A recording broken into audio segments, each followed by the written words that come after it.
Bonjour tout le monde, bienvenue, good morning and welcome to the second round of the 2023 Rotax Max Challenge Euro Trophy season. We're in Western France for the halfway point of this calendar, which stretches over the course of 150 days here in 2023.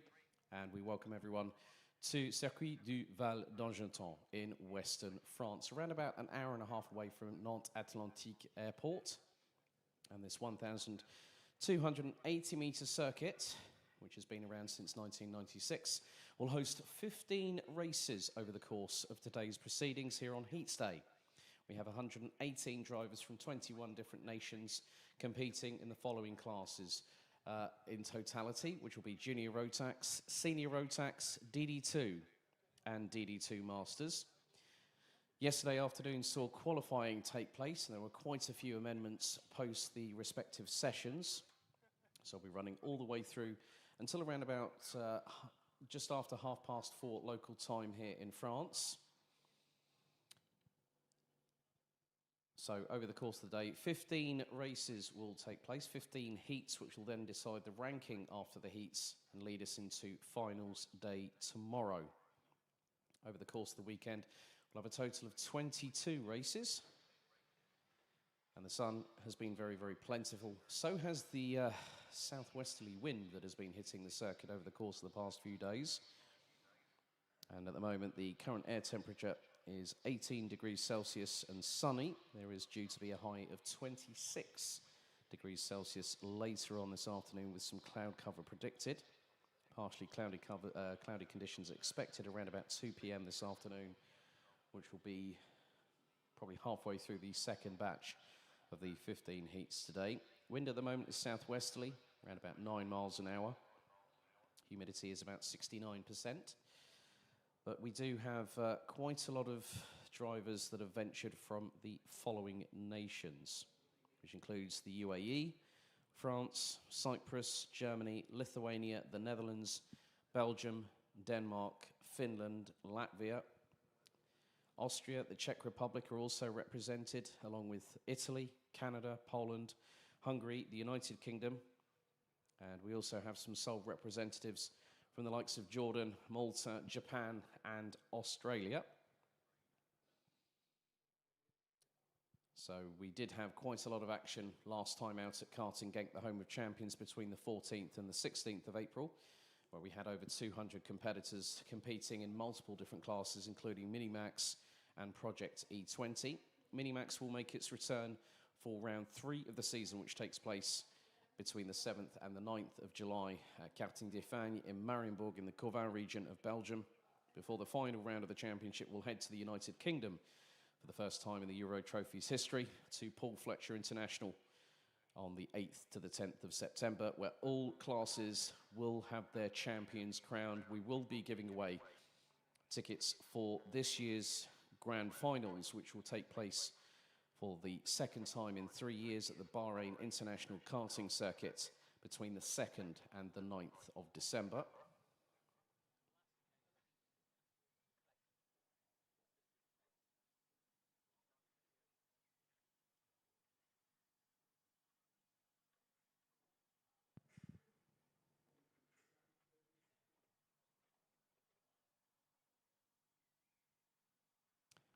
So after timed qualifying yesterday afternoon, it was Matej Radenkovic that was the quickest out of the junior contingent yesterday afternoon. Miska Kaskinen took his first ever pole position in an international competition, following on from his victory at the opening round of the Rotax Max Challenge Nordic 2 weeks ago at Drift and Go in Šiauliai in Lithuania. He was the quickest in the second group. There were quite a few reprimands given to drivers in DD2 and DD2 Masters, especially in Group 2. But that will not detract from the exciting wheel-to-wheel action we will have over the course of the race day. So for those that have checked out our social media, we've already put up the schedule as to what the timetable will be. So Juniors Heat 1, Groups A and B, will be out first in just about 4 minutes' time. Then it'll be Juniors Heat 2, C and D at 10:30. 10:50 this morning will be the first of 6 Senior Rotax Heats, which will be Groups A and B. in their first heat. That will be race 3 of today. Race 4 of today will be Senior Rotax Group C and D, before DD2 and DD2 Masters will take us to the lunch break at 12 noon local time at 11:30.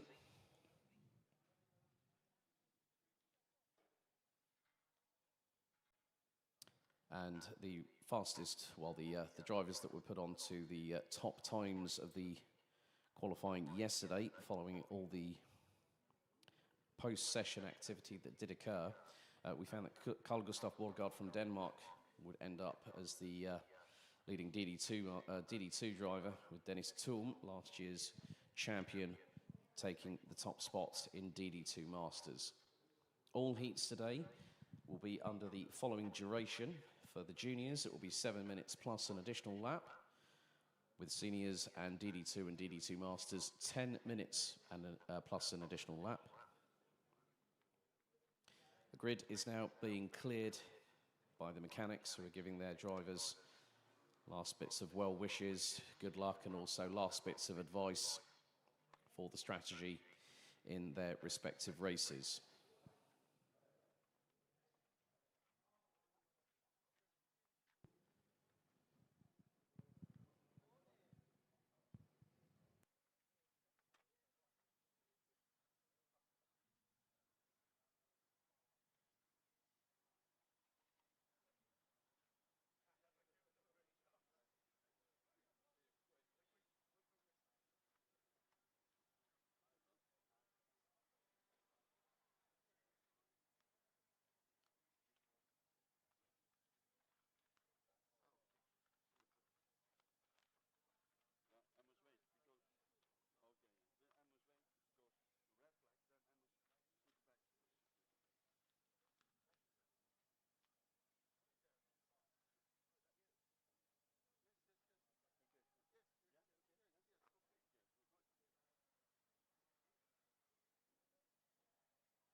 Let's get underway with the first of 15 races here at Circuit du Val d'Argenton in Western France. Up first, it's Junior Rotax.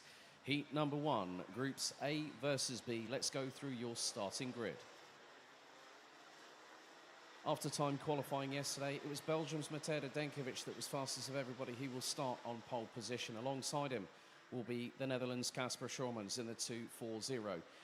Good pace from Joshua Graham representing the UK. He'll be joined by countryman Max Cuthbert on row number 2. Olivier Jonkers and Armand Hamilton will be on row number 3, with Lucas L and Alberto Kiko Fracassi completing the top 4 rows. The UAE's Zain El Homosani and the UK's Thomas Ingram Hill will close out the top 10. Dave Stevens representing the Netherlands will be joined by Lithuania's Tomas Rudokas on row number 6. Matteo Dauvergne and Knut Nielsen representing France and Denmark respectively line up on row 4 with Germany's Noah Janssen, Canada's Ryan Gandor, Thomas Behrman from the UK and Boulouette starting from the back row of the grid. Thomas Behrman unable to make it for qualifying, but has been given the opportunity to start here today. Boulouette was fastest in his group, but a technical non-compliance yesterday bumped the Belgian down to the back of the grid.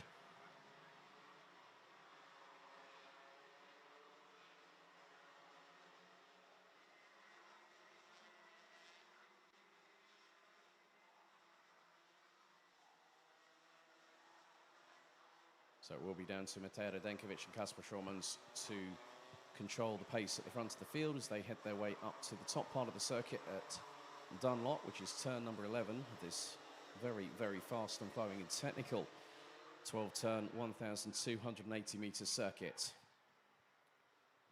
Now the 18-strong grid get into formation, told to slow right down as they're going to be heading into the tram lines.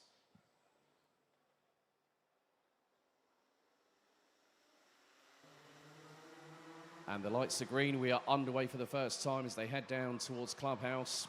Very deceptive first turn, right-hand kink going into the sweeping right-hander as, oh, someone's already gone off and has rejoined onto the circuit as the field makes its way to the far part of the circuit at turn number 4. This is the long drag down into turn 5 and 6. Joshua Graham looks to have gotten past Kasper Schürmann up to P2, now trying to close in on Matej Radenkovic. A bit further back there has been an attempted overtake which has transpired.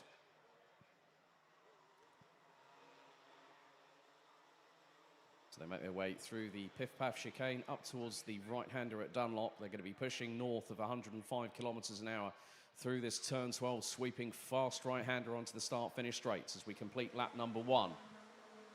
Radenkovic leads by just under a tenth and a half from Joshua Graham. Kasper Schürmann, Olivier Jonkers, Max Cuthbert round out the top 5. With Jonkers having made up a place as... Now, I'm not too sure. Oh, Kasper Schürmann is trying to pump the throttle hard, and the cart has come to nigh on a near-on standstill on the run through to turn 4. Olivier Jonkers was quickly round the outside of him through turn 3. So drama for Kasper Schürmann, who was pulled to the side of the road coming out of turn number 4. As that has allowed Joshua Graham to keep with Matej Radenkovic. Olivier Jonkers rounds out the top 3. Max Cuthbert in 4th. That'll now be Zain El Homosani in the 295 for the Yaz Heat Racing Academy in P5. Lap 2 completed.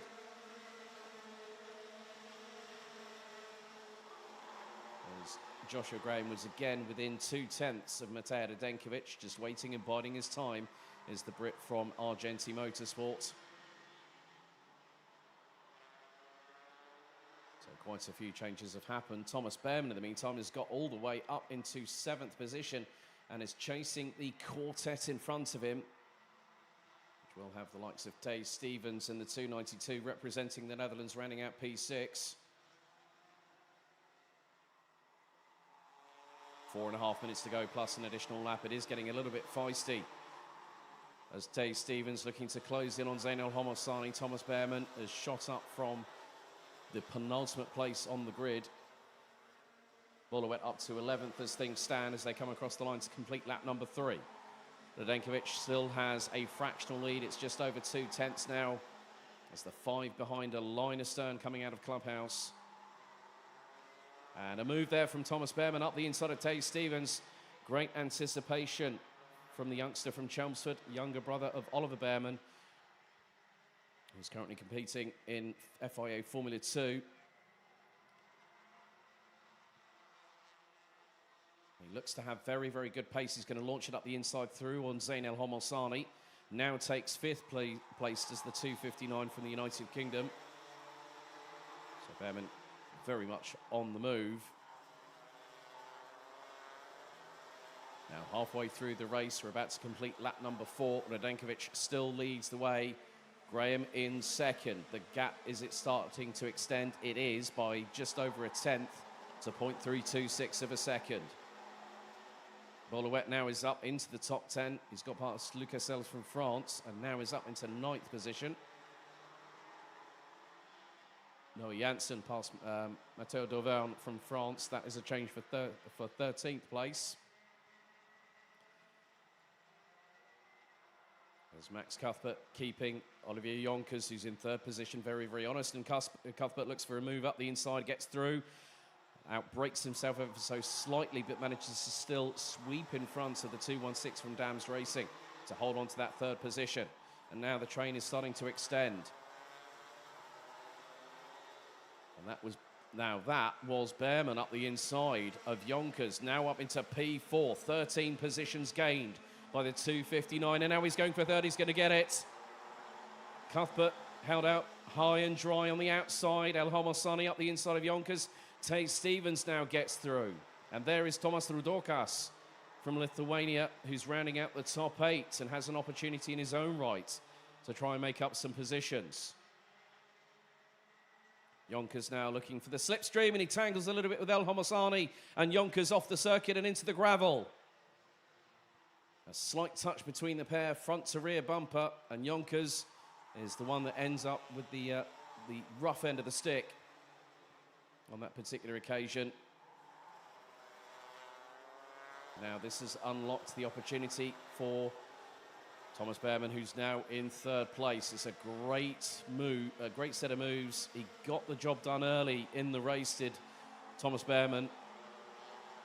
And still the battle for what is effectively 4th place. Bollouet has now found himself in front of Zain El Homosani, who looks for a move up the inside. That was through on turn number 3. El Homosani bumps over the curbs.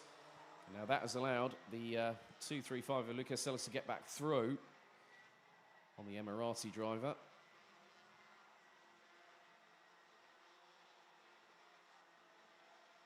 And now Rudokas looks for a move up the inside. That was on Tay Stevens coming out of turn number 7. The Lithuanian making the move rather quickly and rather easily. Coming down to the last 50 seconds plus an additional lap of this race. And Radenkovic has led every single one of them. He's got a gap of just over 3.5 tenths ahead of Joshua Graham. Thomas Behrman from 17th now up into P3. Max Cuthbert in 4th. Thomas Rudokas rounds out the top 5 ahead of Dave Stevens. With Bollouet now 7th ahead of Lucas Sells, Zain El Homosani. And also some moves from Alberto Kiko Fracassi, who started 8th. Oh, bit of a swing wide coming through out of turn number 4 from Tay Stevens. That allows Rudokas to get up the inside now through into the double right at turns 5 and 6. And Louet is waiting in the wings now. Looks to get the undercut through at turn number 7. The Belgian unable to make the move happen. The leaders now make their way into the final right-hander at turn 12 as we hit one more lap to go. Radenkovic has calmly gotten on with business and extends his gap over Joshua Graham to 5.5 tenths. As now Rudokas, that's a bit wide from the Lithuanian coming through Clubhouse, and that's allowed the likes of Tay Stevens and Bollouet. Louet now goes up the inside of Stevens through turn 3. Great anticipation from the 224 from Belgium. And now that puts him up into a genuine 5th position behind Max Cuthbert from the United Kingdom. Through into turns 5 and 6. Now into the left at 7 for the final time. Leaders now making their way through. Thomas Behrman has had an absolute rocket ship underneath him because he's not too far away. It's going to be too close to call if he's going to get 2nd position. But out of the final corner, it is going to be Belgium's Matej Radenkovic that wins the opening junior Rotax heat, followed by Joshua Graham. What a performance by Thomas Behrman. From 17th on the grid to finish P3 ahead of Max Cuthbert. Bollouet starting from stone dead last, making up 13 positions in his own right to take 5th place. But Radenkovic calmly got on with business. Joshua Graham managed to get up into 2nd position, and that is where he would stay, finishing 0.645 behind the Belgian from Bouvin Power. So Radenkovic wins the opening heats ahead of Joshua Graham, Thomas Behrman and Max Cuthbert completing the top 4 places. Bollouet in 5th, having started stone dead last. Great performance for the number 224. Could have been a different story if he did not have the technical non-conformity after qualifying yesterday. Dave Stevens, Thomas Rodokas, Zain El Homosani, Alberto Kiko Fracassi and Ahmed Hamilton round out the top 10, covered by 5.6 seconds after that opening race. Lucas Sells, and then we got Noah Janssen, Thomas Ingram Hill, Matteo Dovan, Ryan Gandor, Knud Nielsen, and Olivier Jonkers making it to the checkered. And it was a real bit of a shame for Casper Schormans with technical dramas, more than likely engine related, which put the Dutch driver out on the second lap of the race.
Now time for race 2 out of 15. It's Junior Rotax, heat number 2, Group C and D. Let's take you through the starting grid.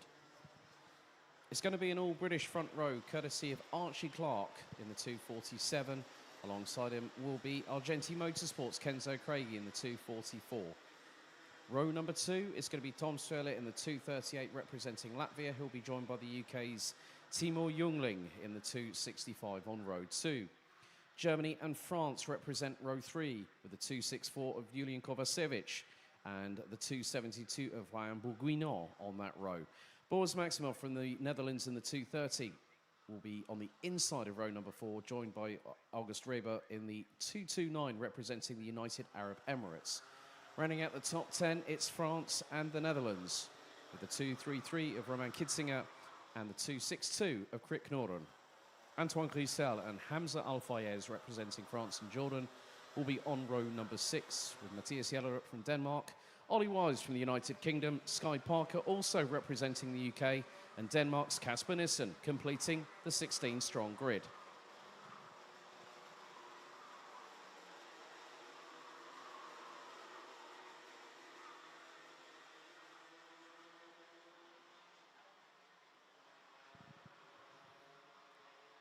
So once again for this race, it will be 7 minutes plus an additional lap.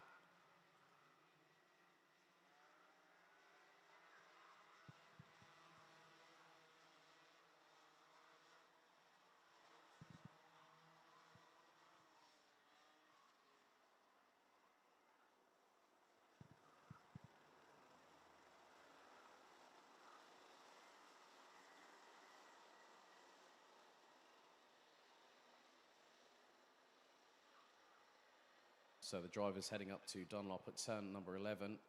They're starting to get into formation rather tidily at the top part of the circuit as they make their way down to the final corner on this 1,280-metre circuit, taken at significant speed. The drivers split. They go into the tram lines. Are we ready? Are we steady? Revs rise. Lights are out. We're off and racing. Good start by the pole sitter Archie Clark, who has Tom Strela right behind him going into the clubhouse, but someone's trying to make it round the outside. It's easier said than done. There's a little bit of a skirmish in the mid-pack heading through into turn number 3 as they head onto turn 4 for the opening time. Looks like Tom Strela was trying to get through on Archie Clark, but that's allowed the door of opportunity to be opened into turn number 5 by Kenzo Craigie, but he has to hold back. Julian Kovacevic looks to be up into 4th position in the 264 representing Germany, but he's going to run a little bit wide coming out of the corner. Nearly opens the door, looks to be Boris Maximov in the 230, rounding out the top 5 positions. Timur Jungling now down in 6th place as they head into Dunlop at turn number 11. And now they're going to be pretty much flat out coming through turn 12. Clark leads the way after the opening lap. Strela in 2nd, Craigie in 3rd. Tom Strela looking for a move up the inside into the clubhouse. And that particular opportunity, that didn't quite happen. Hamza Al-Fayez, in the meantime, has rocketed his way up from 12th position to 8th. So the Jordanian making some headway as there's a look up the inside on Archie Clark, and that pushes the door wide for, well, that basically pushes the door wide, and up through the inside to take the race lead now is Kenzo Craigie in the 244. Kovacevic has now made his way up into 3rd. He's followed by Timur Jungling in 4th place. So Strela went up the inside of Archie Clark. It opened the door not just for him, but also for Kenzo Craigie as they come around the final corner to complete lap number 2. Craigie leads the way. Tom Strela right on his back bumper, heading down into clubhouse. The Latvian again looking through into that corner, and the train is quite formidable. And unfortunately, Ollie Wise has not taken any further participation in this race.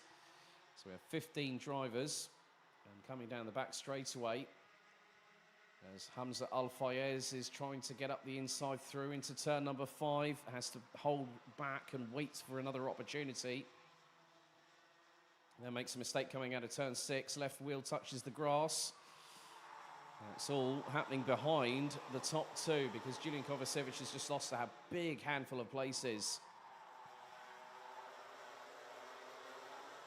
Kenzo Craigie still leading the way. Tom Strela is not giving up, though, as they come out of the final corner. The Latvian's going to have the slipstream advantage going into Clubhouse once again, as we're on to lap number 4 of this race. 4 1/4 minutes still to go, plus an additional lap. And Kenzo Craigie has a little bit of a bump coming out of Clubhouse and into the left-hander at turn 3, before they go into the right-hander here at 4. Onto the back straightaway once again.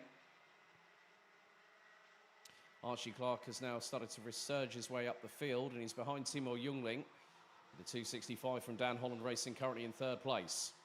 Now into the left-hander here at 7. For the right, the left here at turn 8 before the piff-paff chicane at turns 9 and 10. And that chicane is taken at very, very big speeds. Entire field after 3 laps were covered by 3.5 seconds. Now lap 4 completed, top 7.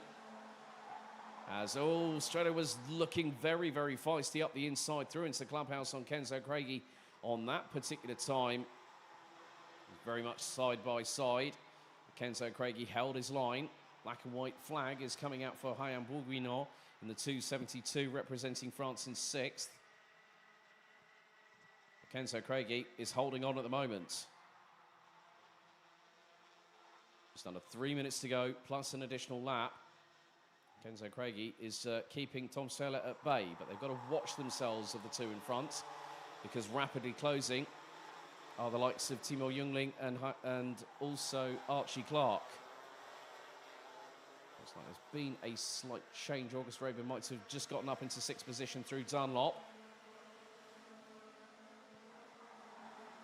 And Boris Maximov has dropped all the way down to 7th position from 5th. So now it's becoming a top 4 scrap. 7 tenths cover the top 4. After 5 laps, we're on to lap number 6, as there was a big old moment for one of the drivers, and that was Tom Strela. He was wide coming out of turn number 3, following the right-hand sweeper at Clubhouse.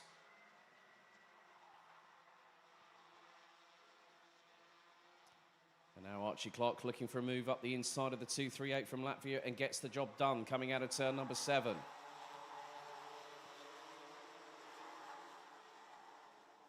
So Kenzo Craigie continues to lead this race as we approach the conclusion of lap number 6. Timo Jungling, the 265 from Dan Holland Racing, is closing in. Archie Clark now into 3rd, as there's the lunge and there's the move from Timo Jungling on Kenzo Craigie to take the lead going into the Clubhouse turn 2.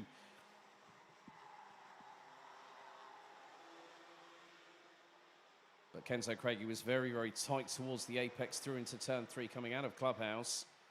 Now it's the run down the back straightaway. 1:15 plus an additional lap still remains. Now we have a new race leader.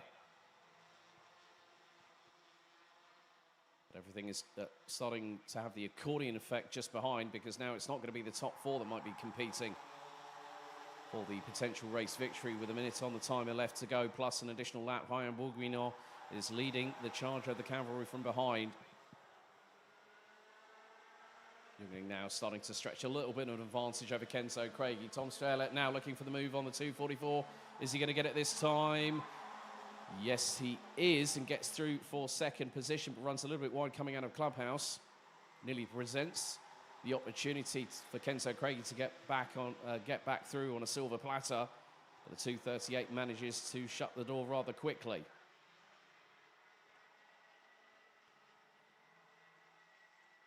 As now late on the brakes into turn 5 was Tom Strela, and that loses a bit of momentum. Kenzo Craigie back up the inside. That's going to open the door for Archie Clark, is it? Not quite. So Kenzo Craigie back up into 2nd position. The time is going to run out before they come through into the final corner. Last lap board is out this time, and Timo Jungling leads the way in the 265. And now there's a further change. Because Tom Strela has dropped all the way down to 5th position. He's been passed by Archie Clark and Hayam Bourguignon. Boris Maximov, the 230, looks up the inside through into turn 4, has to back out of it rather rapidly. Mounted the curbs with the left front tyre. Now just behind them, you've got the likes of the recovering Julian Kovacevic and August Raber, who round out 8th and 7th position respectively. But Timo Jungling has managed to pull enough of a gap, which is nearly the best part of half a second. After 8 laps of racing, we're on the 9th and final lap as Timo Jungling makes his way up to Dunlop Corner at turn number 11. The 265 based out of London. Now makes his way through the final corner, and Jungling picks up the victory in heat number 2 for Junior Rotax. Second, it's Kenzo Craigie, who led for the majority of that race, and he was hard-pressed at the end of the race, courtesy of Archie Clark in P3. Ryan Bourguignon takes 4th, ahead of Tom Streller, who was in contention for the victory for the first half, whilst battling away multiple times with Kenzo Craigie. And the Latvian in the 238 finishes in 5th place. Boris Maximov takes 6th place ahead of August Reber, with Germany's Julian Kovacevic completing the top 8 positions.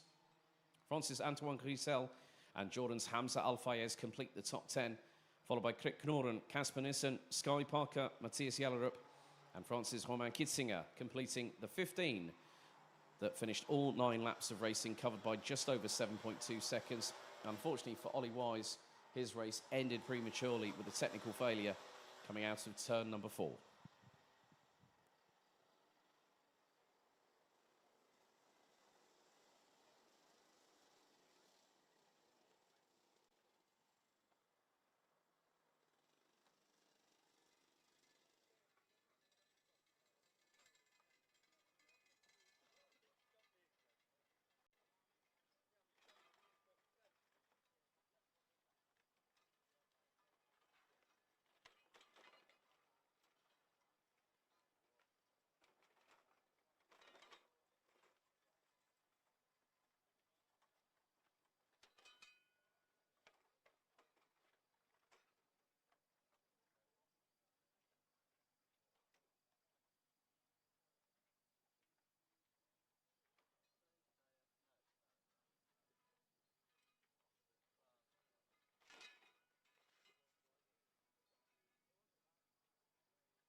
Now time for race number 3 of today. It's Senior Rotax, Heat 1, Groups A versus B. Here is your starting grid. So the first ever pole position outside of other competitions that is competed in, it's Miska Kaskinen from Finland, who will start from pole position. Alongside him is the current reigning and defending champion, Sean Butcher, in the 301 representing the UK. Vic Stevens and Dion van Werven from Belgium and the Netherlands are on row 2, with Laurent Legault from Canada and Ethan Jeff Hall on row number 3. Mark Kimber and Matthew Higgins on row 4, with Kai Hunter and Nolan Lemarais rounding out the top 10. Camille McFarlane and Lilian Richard round out the top 12 ahead of Montego Marson and Mitch Haynert. Tom Langlois and Magic Hamera complete the top 8 rows ahead of Daniel Halsworth. Zombor Kovac, Brandon Klein-Nagelvort and Jules Roussel rounding out the top 20. Titouan Lescali and Jonathan Deveau round out row 11 with Alexander Savinkov, Gustav Uzakovs, and then we've got Tom Vuau and Kamal Murad rounding out the top 26 drivers in this field.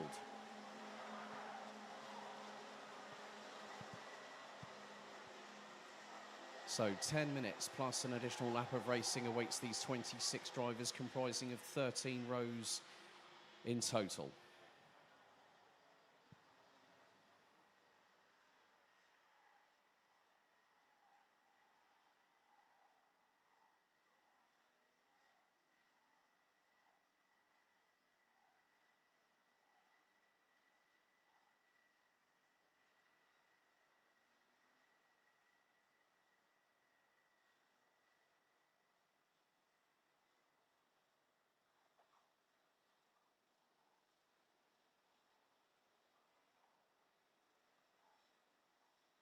And I also have to give a shout out to a former competitor who's getting hitched today. So James Johnson and his wife-to-be Amy are getting married today. So all the very best of luck, guys.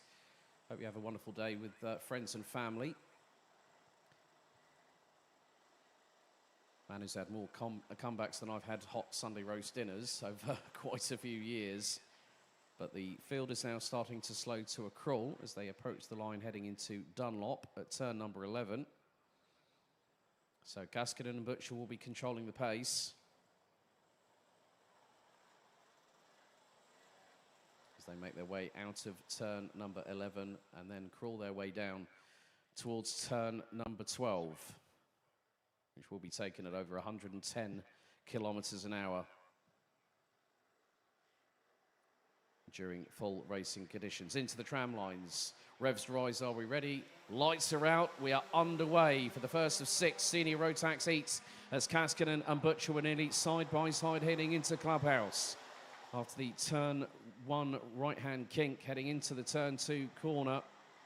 A bit of a bump over the curbs. There has been a little bit of a drama for Alexander Savinkov at the back of the field. The 359 from Argenti Motorsport. As that was Dion van Werven that had a little bit of a drama coming out of turn number 4.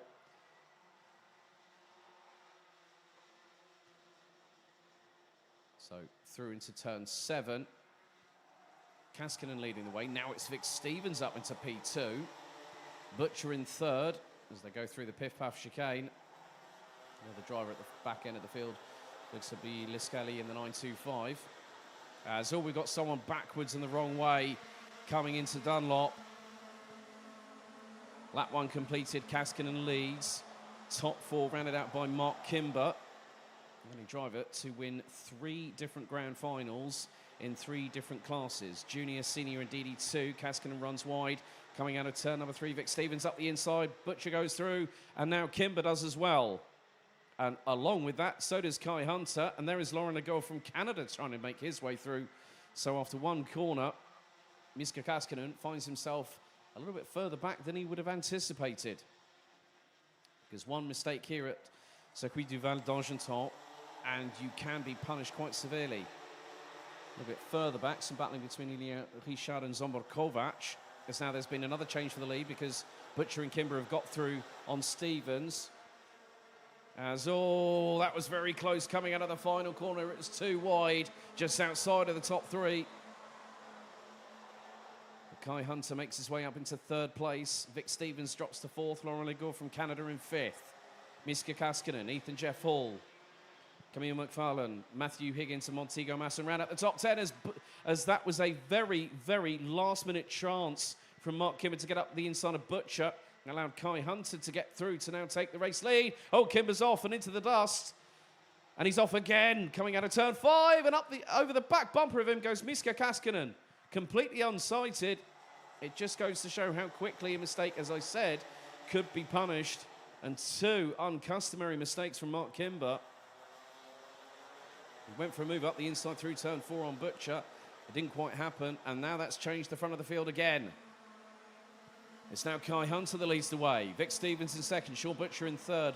Lauren Ligor has been keeping a very, very cool head as things stand, as the Canadian sits in 4th position. Kimber now into 5th place and over 1.1 seconds behind 4th. Miska Kaskinen is trying to make his way past. Ethan Jeff Hall is not too far adrift. Neither is Camille McFarlane in the 3:28.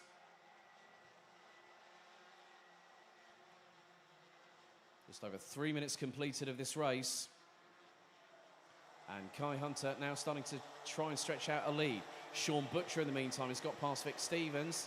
A little bit further back, Mitch Haynard has got past Dion van Verven. That would have been for around about 15th position in the field.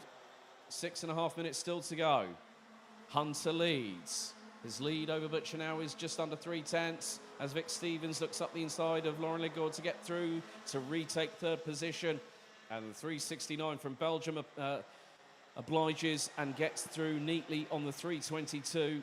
3:23 from Montreal, but he's back up the inside as Ligor. Neatly done through turn 4 and uses the old think tactic on the right-hand side of the race helmet.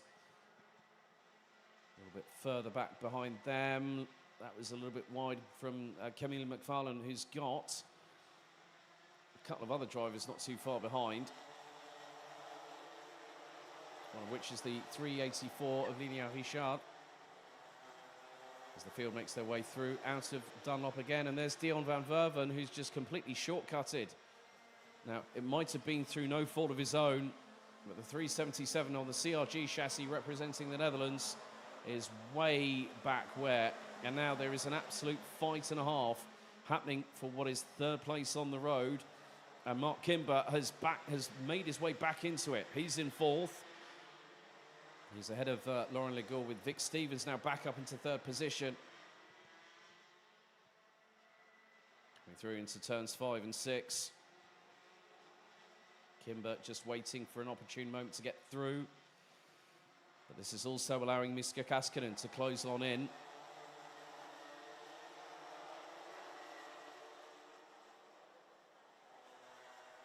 Kai Hunter and Sean Butcher have been competing against each other for a number of years. They've been competing against each other in the Pass Me Fast Ultimate Karting Championship and the Motorsport British Kart Championships as well. But there is the move from Kimber. Managed to get through on Vic Stevens. Coming out of turn number 1 and into Clubhouse at turn 2. Now starting to pull away from the 369 from Dams Racing. Miska Kaskinen is slowly but surely coming back into this fight. There's Ligor right up the back bumper of Stevens heading into turns 5 and 6. 4.25 minutes remain. And there is the move from Ligor up the inside. That was on Stevens, and Kaskinen was waiting for an opportunity to get through. The door was firmly shut in the general direction of the Finn. And he's got Ethan Jeff Hall, last year's Euro Trophy Junior Road Tax champion, in the 397 just behind him.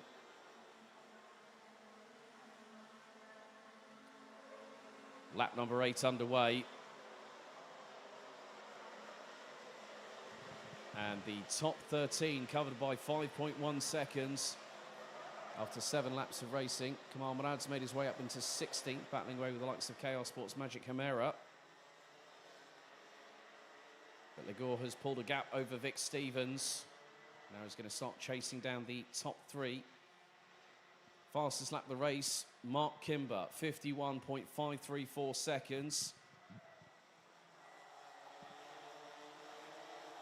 And he's closing in at a big rate of speed on Sean Butcher. He was nearly 0.3 quicker on the previous lap. Kai Hunter was running it just sub 51.8 as they come across the line. 3 minutes to go. Again, another consistent lap time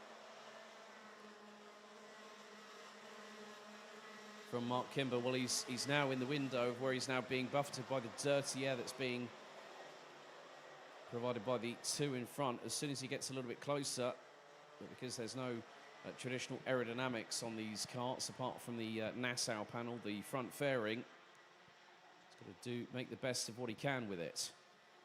Gap was just over half a second after 8 laps. Dion van Verven and Jules Roussel unfortunately out. Roussel out on the opening lap. Dion van Verven out after lap number 5. Now it becomes a 3-horse race for the race lead. And Kimber is as menacing as always. Closing right in on Sean Butcher. Looks to the inside at Clubhouse. Waits for the last moment possible. And Kimber's through for second position. But look at the train. It's the Vic Stevens train. The 369 from Belgium has gone the likes of Ligor. Ethan Jeff Hall has made his way up to 6 past Miska Kaskinen. Camille McFarlane. And there is another move. Oh, that was Ligor who had Ethan Jeff Hall up the inside. Kaskinen went through. So did McFarlane. So did Lilia Richard in the meantime.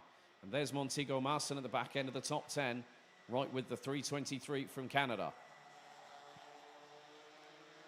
369 of Vic Stevens is being shown the warning flag. And now Kimber is gunning for Hunter for the race lead with 1 minute and 20 still to go.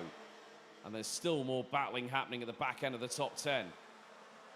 Richard, McFarlane, Ligor, Marson, all embroiled in that.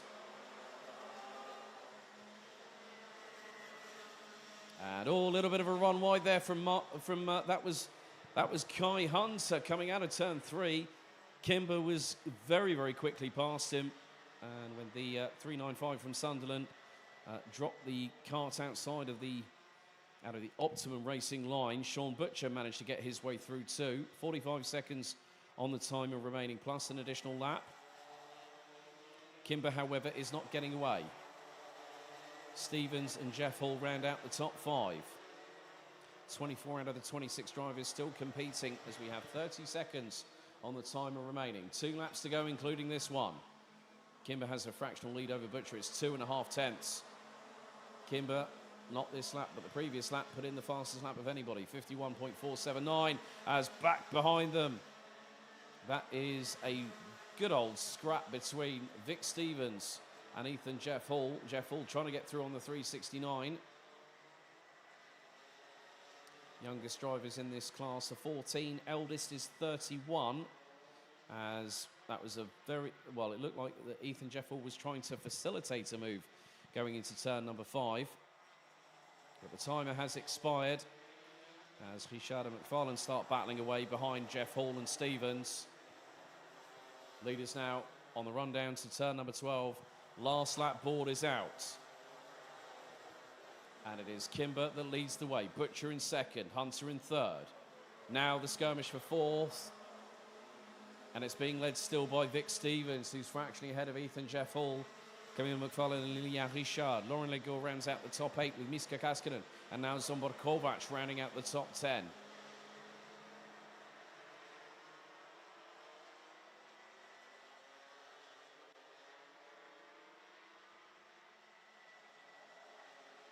As behind the leaders, it's getting a bit feisty once again. Ethan Jeff Hall still trying to get past on Vic Stevens, but sometimes on heat day it's about a matter of having that instinct for survival, not always necessarily going for the places that are going to give you the least points. But out of the final corner, it is going to be Mark Kimber that takes the victory, and it's a British top 3 lockout, courtesy of Sean Butcher and Kai Hunter. Vic Stevens leads the train, and it was a big one coming across the line for 4th place, finishing ahead of Ethan Jeff Hall. Camille McFarlane, Lilia Richard, Lauren Legault, Miska Kaskinen, and Zombor Kovac rounds out the top 10. Quite a few positional changes for the race lead, and also then some a bit further down the order. So Matthew Higgins places in 11th, Montego Marson, Mitch Haynert, Nolan Lemarais, and Gustav Susakovs rounds out the top 15 places. Brandon Klein-Nagelvort, Magic Chimera, Kamal Murad, Jonathan Devore, Titouan Lescali round out the top 20. Daniel Halsworth in 21st ahead of Tom Vouaul, Tom Langlois and Alexander Savinkov rounding out the 24 that finished the race. Unfortunately, on lap 5, we lost Dion van Verven, and on the opening lap, we lost Jules Roussel from France.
Driver announcement. Could Zain El Homosani plus entry.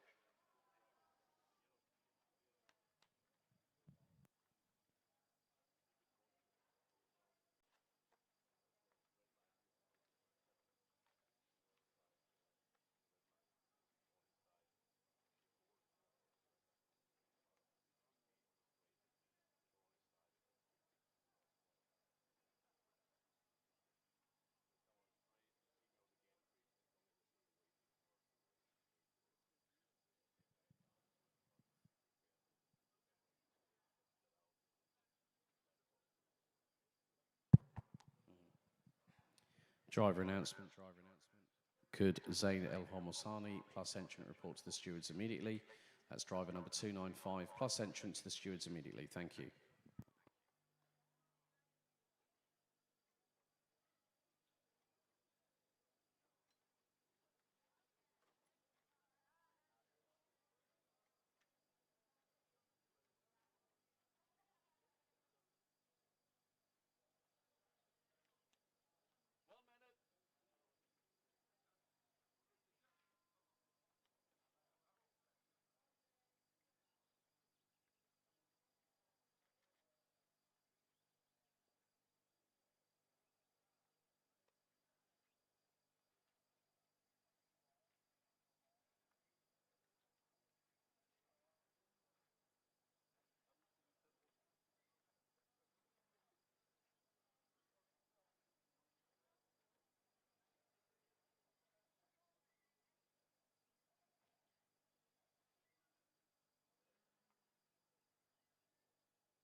Now time to take you through race number 4's starting grid. It's Senior Rotax, Heat 2, Group C versus D. Pole position will be occupied by the 326 from the UK, Lachlan Robinson. Devian Host from the Netherlands alongside on the front row. Tommy van der Stroys and Kai Gillerts will be on row number 4, as we do have a problem, and that is our driver set to start at 3rd position. Van der Stroys will not take the start. Possible engine dramas there. Marshall's on hand. Austin Lee and Elia Papacena will start from row 3. Jaden Teen and Lotus Tveen will be on row 4. Lewis Gilbert and Paul Fokwemin will be on row 5. Oh, we've got another kart in the pits. That is that Papacena? I think that is. That's the 304. So the drivers due to start 3rd and 6th might not take the start. Well, Van der Stroys won't. Tobias Clausen, Luca Schlegel, Paul Christel, Sam Bergstein, Janis Stiak, Niki Gauci, Loris Koisman, Mathis Kanejak, Baptiste Schneider, Shuma Tazaki, William Christensen, Marcel Lecui, Scott Westhovens, Arthur Robin, and we've got Sverre Ubben and Zach Scowler rounding out the 26 strong. And Van der Stroys won't take any part. I think that Elia Papacena is being primed at the end of the pre-grid to be released once the field gets going.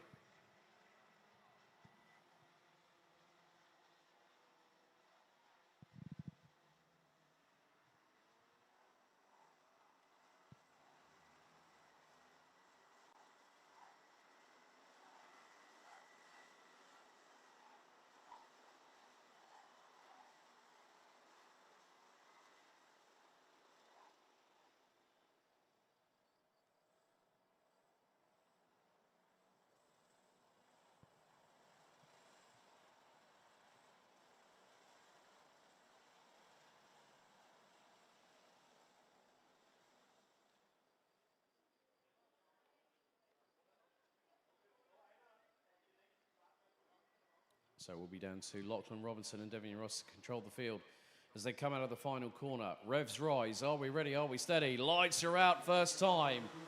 And Robinson leads the field. Devian Ross loses a little bit coming down into the opening corner as Elia Papacena is released from the dummy grid. And that's Kai Gillerts up into P2. Round the outside, that's one of the Kraft Motorsport karts. That will be Lewis Gilbert. Textbook from the man from Doloroi in Scotland. Now his grandparents and younger brother Blair are watching. Good morning, guys. As Gillerts now hits the front of the field, ahead of Robinson. 3rd, it's the 379. That's Strawberry Racing's Austin Lee. As they make their way through the Piff Paff chicane and into turn number 11 at the top part of the circuit. That was Jaden Thien overtaking for P3 as they come out of the final corner. He's got Austin Lee right on his back bumper. Gillerts leads the way after the opening lap. Robinson in 2nd. Jaden Thien in 3rd. Austin Lee, Devian Horst, Lewis Gilbert, Tobias Clausen, Paul Christel, Lotus Tveen and Lukas Schlegel round out the top 10. Paul Fokwemin is the eldest driver on the field at 31 years of age. Still as competitive as ever. So we'll look to get up into the top 10 and maybe slightly higher. Just over 8.5 minutes of this 10-minute plus 1 lap race to go. And Gillerts is leading a very, very big train indeed, the entire field. When Elia Papacena was able to complete lap number 1, it was 8.7 seconds. Lap 2 completed, gap between 1st and 2nd just under 2.5 tenths of a second, as Austin Lee was looking for an opportunity to get past Jaden Teen for P3. As they make their way through up towards the far part of the circuit for the back straightaway between turns 4 and 5.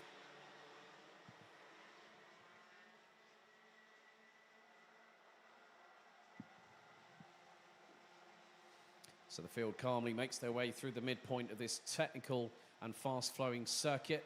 Move up the inside. That was through into turn number 7. That looked to be the 378 of William Christensen from RS Competition. Might have just gotten through on Sam Bergstein for 13th.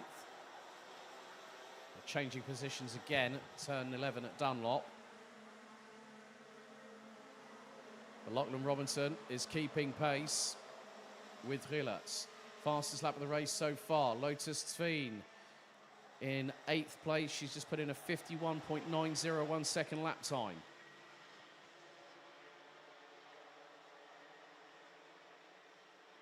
She's within 2.5 tenths of a second of her teammate from RS Competition, Tobias Clausen.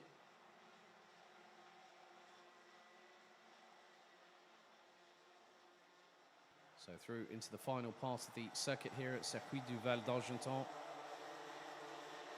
The reins were taken over by multi-time karting champion in his own right, and good to have him on site to see things happening at hand, Mr. Arnaud Sarrazin. A big thank you to him and his team for welcoming us back here once again into Western France. Lap times between the top 3, which includes Jaden Teen, are within literally thousandths of a second of each other. Kai Rilets 52.066. Lachlan Robinson was 6 1/1000ths faster. And then 21 thousandths faster than the race leader is the driver in 3rd position. Austin Lee setting his personal best of the race of 52.021. Also, Tobias Clausen starting to pick up the pace of 51.936 on the previous lap for the youngster from Denmark in the 390.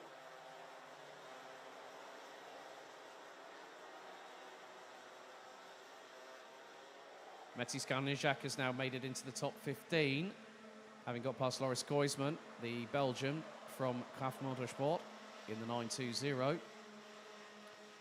Shuma Tazaki, who's running with SSC on the Tony Kart in the 334, currently occupying 17th place ahead of Baptiste Schneider, Arthur Robin. Zach Scowler has managed to make his way up to 20th place on the road.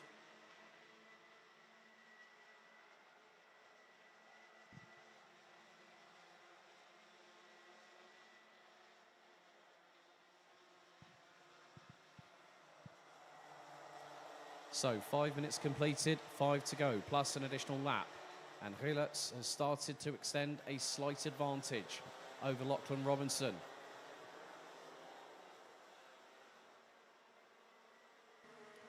Jaden Teen still hanging on to 3rd place, as no changes, well, there is one change for position in the top 10, because Janis Stiak, who's made his return, the 16-year-old from Wunstorf in Germany, who's also been running in the Porsche Carrera Cup scene, especially Porsche Carrera Cup Deutschland this year, now up into 10th position. Brother of Finn Stiak, who we've seen in previous years competing mainly in DD2. Baptiste Schneider drops to 19th position behind Arthur Robin. Zam Bergstein's dropping down the order as well. He's down into 16th position, as both Mathis Karnijak and Loris Koisman have got past the 318 from the Netherlands. Just under 4 minutes to go of this race to remain. And Rilets now has a lead that is almost eclipsing 6/10ths of a second ahead of Lachlan Robinson. It's the Jaden Teen train in 3rd place, the 380 from the Netherlands. First took part in the Rotax Grand Finals as a Minimax driver back in 2019 at Sarno, and was on course for a victory. Unfortunately, due to a last lap incident, wasn't able to get onto the podium, but he made sure, he made amends for that back in 2021 at Bahrain, finishing in 2nd position that year behind former Euro Trophy competitor from Latvia, Tomas Stolchamanis.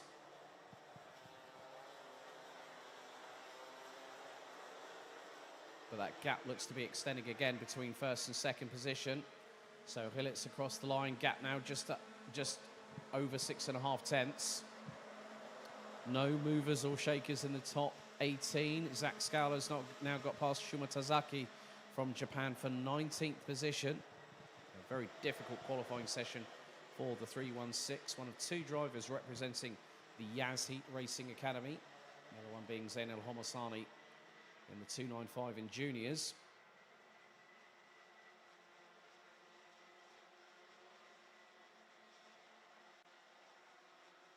Going towards the last 2 minutes and 20 seconds of this race. Jaden Thien just content with staying in third position. And the drivers behind also just looking to get some good consistent results over the course of today's running here on Heat State.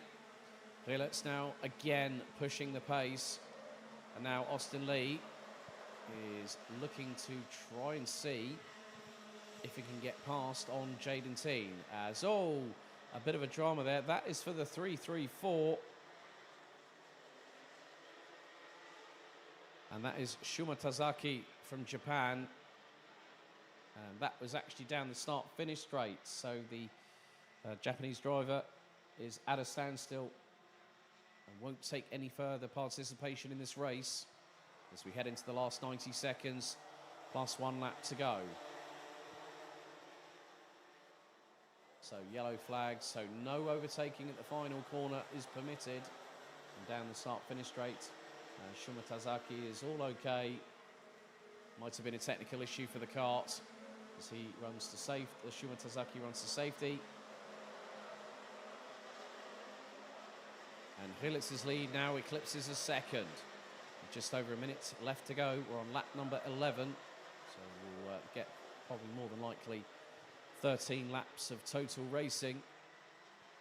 Jaden Thien starting to pull slightly further away from Austin Lee, who's got Devian Hurst from Buvin Power right with him. There's Tobias Clausen in the mix in the number 390. And just behind Lewis Gilbert, that was an overtake carried out by Janis Diak on the 330 of Denmark's Lotus Tveen. So that gives Janis Diak 9th place.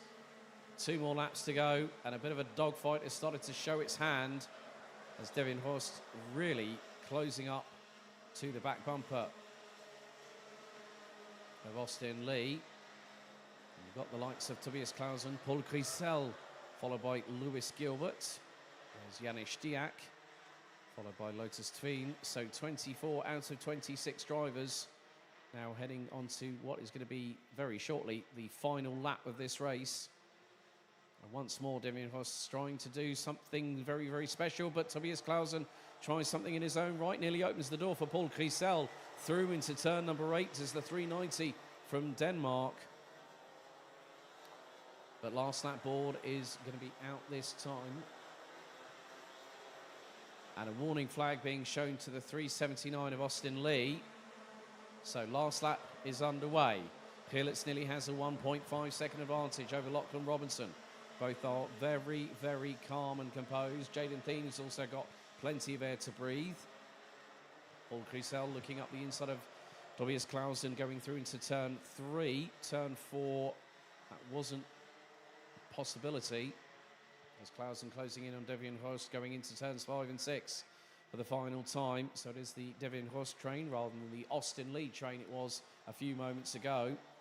And oh, bit of a run wide there from Devian Horst. Nearly opens the door for the 390 from Denmark. That could have caused absolute chaos behind in terms of the fact that Devian Horst would have been catapulted back down the back of the order. But it's Rilets that picks up the victory. Second, it's Lachlan Robinson. Third, it's Jaden Thien. Fourth, Austin Lee. Fifth, Devian Horst. Finishing fractionally ahead of Tobias Clausen. We did have 2 retirements on that race, however, with Tommy van der Soys not even making it to the start, and Shuma Tazaki, the 334 from Japan, retiring on lap number 10. Tobias Clausen will round out the top 6 ahead of Paul Crisel, Lewis Gilbert, Janis Diak, and Paul Forquemin rounding out the top 10. Lotus Tveen in 11th, ahead of Lucas Schlegel, William Christensen, Mathis Kanejak, Arthur Robin rounding out the top 15, Loris Koisman, Sam Bergstein, Baptiste Schneider, Zach Scowler, and Elia Papasena rounding out the top 20, with Papasena having to start from the pit lane after sudden technical issues reared their ugly head and put the Italian into the pre-grid for the start. Marcel Lequi, Sverre Ubben, Nicky Gauci, and Scott Westhobens round out the finishers after 13 laps of racing.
Now it's time for race number 5, and it'll be Heat 1 for DD2 and DD2 Masters, which will nicely take us to the lunch break. Here's your starting grid. David, it's going to be Carl Gustav Borgard that will line up on pole position, having secured the best time in qualifying yesterday afternoon. He'll be joined by Poland's David Altlechner on the front row. Mads Ries making a return and actually making his DD2 debut. Will start on the inside of row number 2. Alongside him will be Martin van Leeuwen from the Netherlands.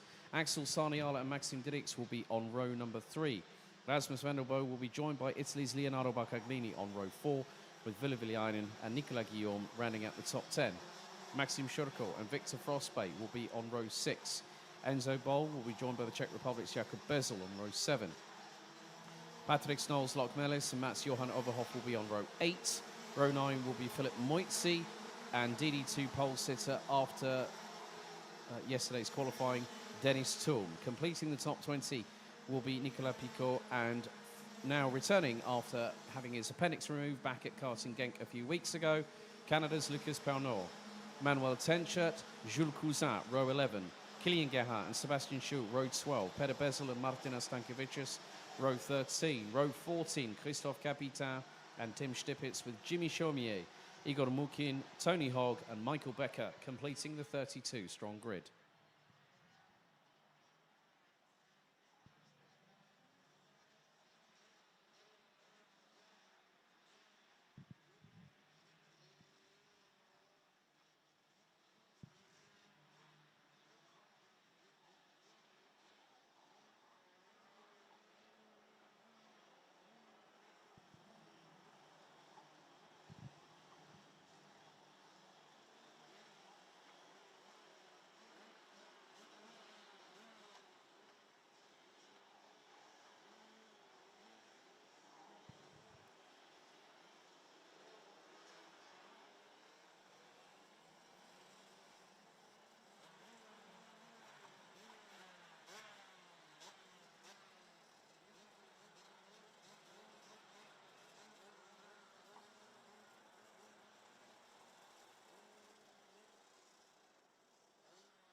So the lights go out for 10 minutes plus an additional lap of racing as the field hurtles its way down towards Clubhouse for the first time.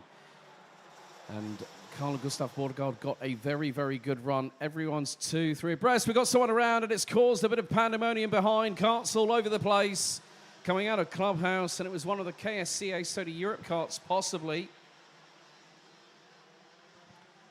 And I think I just clocked the number. I think it was Jakob Bezel. The 444 is there. And that is Kilian Gerhardt. That was one of the carts that was caught up in the crossfire. Another one is one of the carts from, I think, possibly PKS Competition. But dramas coming out of Clubhouse. With Jakob Bezel the wrong way. The field makes its way through into turn 12 to complete the opening lap of the race. Mads Ries now finds himself in second position behind countryman Carl Gustav Borgard. That is Patrick Snows-Lockmelis in the pits. So it looks like unfortunately he will be retiring, but in the meantime, there is some action at the front end. So that was Lockmelis just rumbling down the pit lane. So he's just managed to get back out. There is some action happening between the likes of David Altlechner and Martin van Leeuwen. Axel Sarniala had a chat with him earlier on. If anyone wondered why he dropped out of sight for the latter part of, well, one particular season, it was actually because he actually had to do 6 months mandatory Finnish military service. So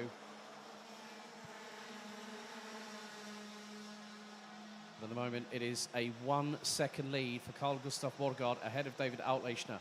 Martin van Leeuwen and Mads Ries ran at the top 4. Change a little bit further back. That was Axel Sarniala being passed by Rasmus van der Boe, and that was for 5th place on the road. They got Ville Villainen, who's been with the championship since day dot. In the 4.8, Maxim Shurko, the 4.35 representing Lithuania. Maxim Dirix and Nicolas Guillaume, both from Shepherds Racing, rounding out the top 10 positions.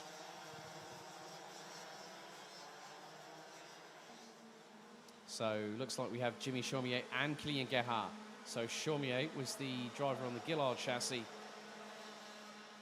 that was out of the race after that massive drama when we saw Jakob Ezel the wrong way round. Jakob Ezel currently sitting in 27th position.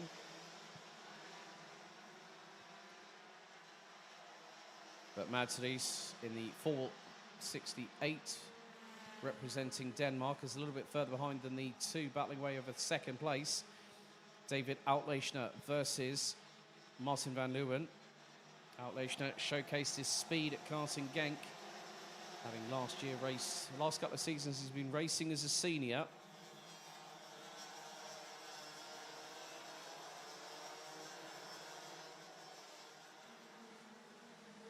Six and a half minutes to go, plus an additional lap. And Carl Gustav Borgaard's lead has been slightly truncated. Driver that's on the move at the moment in terms of overall fastest lap of the race, that's Enzo Boll, 51.496. Lucas Bernot and Manuel Tenchert ran at the top 16. Michael Becker, who started so dead last, now finds himself in 20th. Jules Cousin has dropped to 30th position in the 4.51 as a move by Maxim Shurko.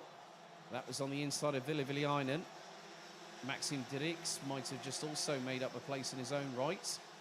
That was on Victor Frostbay from Denmark for RS competition. Carl Gustav Borgaard trying to pull away once again as Martin van Leeuwen getting very, very close indeed to the back bumper of David Outlechner heading into Clubhouse.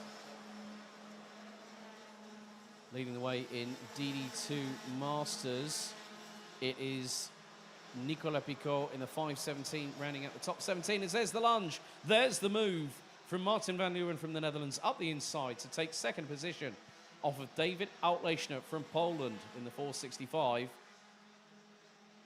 Getting towards the halfway point of this race. Enzo Boll trying to make some moves up the order. He's got Leonardo Baccaglini in front of him. Now they're side by side. Oh, and Enzo Boll just nips it in the bud before going through into turn number 8. And gets through on Baccaglini, the 4.24 from Italy. And someone with a big old lunge down the inside of Dunlop. That was Nicolas Picot, I believe, judging by the tricolor on the top of his race helmet. And that was on the inside of Lucas Bernot from Canada, running with the KR Sport crew.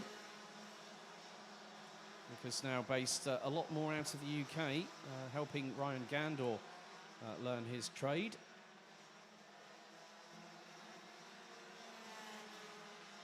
Just noticed, Bernot is keeping Nicolas Picot very, very honest indeed, as there's more changes for position. Looks like the two SP Motorsport drivers are working very, very well together. And that was, they managed to get through. Oh, dearie me. Very, very close. That was Sebastian Schue, I think, was mounting the curbs going into turn number 8. He's battling away with the likes of Manuel Tenchert and Lucas Bernot from Canada. Carl Gustav Borgaard's lead is now 0.8 of a second.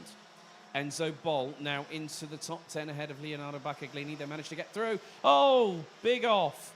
Big off. That is one of the RS competition carts. That is more than likely the 409 of Sebastian Schue, and has parked it straight into the gravel and the barriers off of turn number 2. Not too sure if there might have been an incident that facilitated that. As the Dane now walks away from the carts. He's okay. It's under his own steam. That's going to be another driver out. As we are heading towards 3 minutes to go, plus an additional lap. And the lead is starting to drop because Martin van Leeuwen has just pumped in a lap time below a 51.5. 51.482 seconds by the 403 based out of Zolder. And he took nearly 0.2 of a second out of the race leader. We're on lap number 9. And that gap is going to be less than half a second at the very, very least. And Van Leeuwen has absolutely dropped out Leischner as if the Polish driver was standing still. Mads Ries and Maxim Shurko are line astern in 4th and 5th position, coming through the Piff-Paff chicane at turns 9 and 10.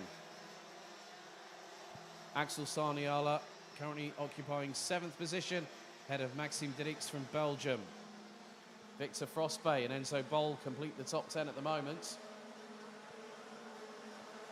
Baccaglini, Viliainen, Moitzi, Guillaume and Pico round out the top 15. Pico currently the DD2 Masters leader in this race. And now there has been a change a little bit further back because Maxim Shurko has just gotten past Mads Ries. Mads has run with quite a few teams in the past. RS Competition, Dams Racing, and now he's running with Kilian Kraft's team. And now Van Leeuwen was 3/10 behind. Race lead battle now starts because Van Leeuwen was 3/10 adrift. It's under a 10th and a half. Lead is now going through into Clubhouse, and Van Leeuwen has got the bit between the teeth, and he's absolutely chomping at the bit to try and get past on the 4.37. Just a minute remains on the timer, plus an additional lap. And Carl Gustav Borgaard has so far led every single lap of this race. But Van Leeuwen is going to look for the move. He's going to look for the inside through turn 7. But Carl Gustav Borgaard keeps it pinned to the outside, sticks on the racing line, and says to Van Leeuwen, no, you do not.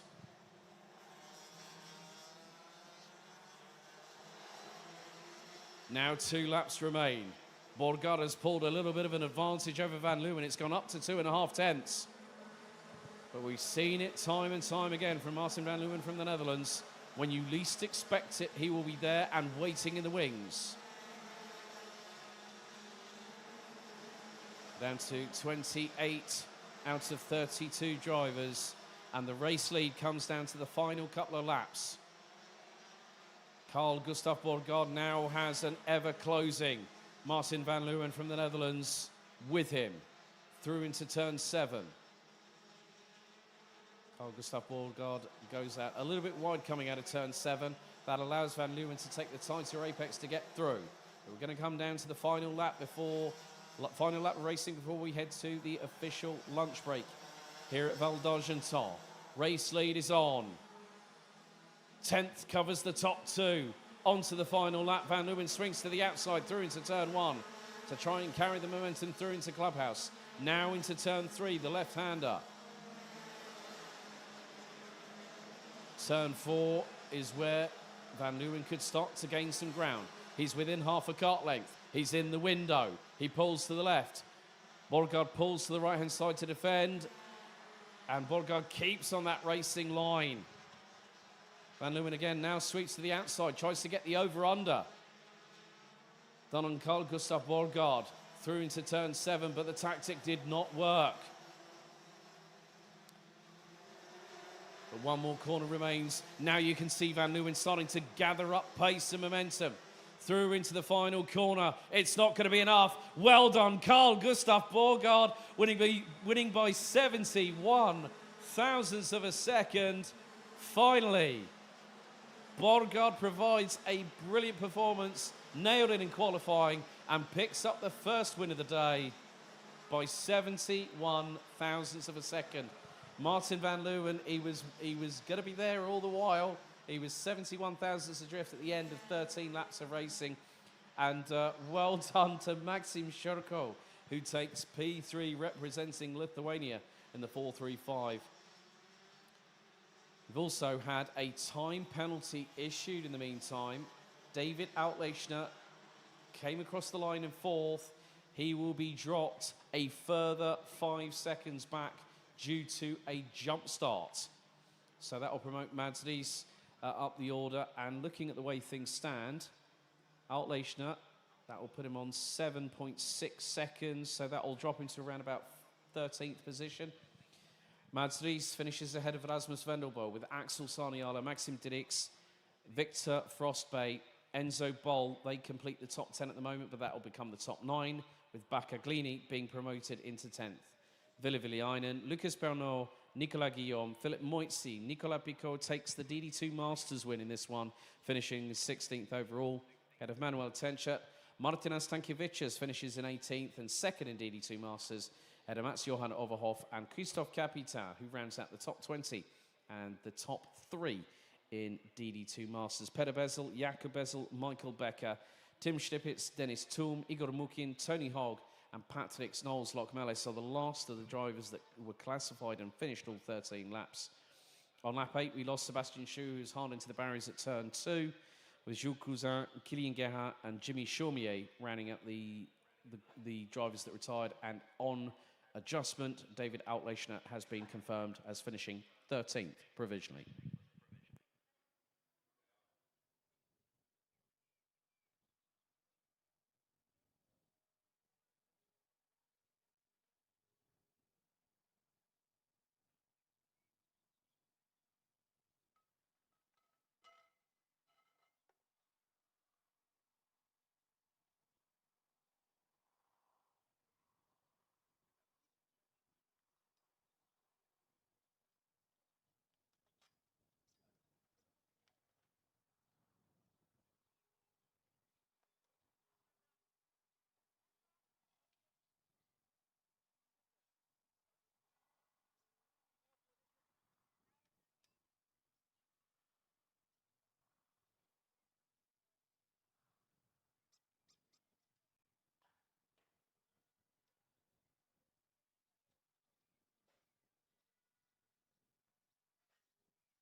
Driver announcement. Could the following drivers please report to the stewards plus entrant immediately? So 3, 2, 3, Laurent Legault, and 3, 5, 4, Mitch Haynert. Could both drivers plus entrant please report to the stewards immediately? Thank you.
Driver announcement, driver announcement. Could driver number 306 Baptiste Schneider plus entrant report to the stewards immediately? That's driver number 306 Baptiste Schneider plus entrance to the stewards immediately. Thank you.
After the lunch break, we get underway with race number 6 out of 15 here at Circuit du Val d'Argenton for the second round of the 2023 Rotax Max Euro Trophy. And here is your grid for Junior Rotax Heat 3, Groups A and C. Mateo Radenkovic from Belgium will start on pole position once again. He'll be joined by Archie Clark from the United Kingdom in the 247. Joshua Graham and Tom Strehler will be on row number 2, representing the UK and Latvia. It's Belgium and Germany on row number 3 with Olivier Jonkers and Julian Kovacevic. France and the Netherlands on row 4 with Lucas L and Boris Maximov, with the UAE and France rounding out the top 10 courtesy of Zeynel Homosani and Romain Kitzinger. And rounding out the 17-strong grid will be Dave Stevens, Antoine Cluzel, Matteo Dauvergne, Matthias Jellerup, Noah Janssen, Sky Parker and Thomas Behrman. 2 different winners so far today. The first being Radenkovic in Heat 1 and the UK's Timo Jungling in Heat 2 this morning. So the juniors will also take part in 6 respective heats here today in Western France.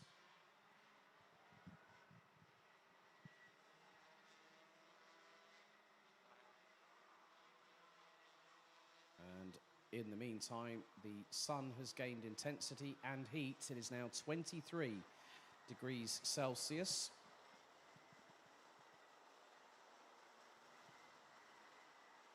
The highs now changing to 3 degrees off of 30 degrees Celsius at around about 5 o'clock this afternoon local time. But the red lights are on the gantry ahead of 7 minutes plus an additional lap of racing.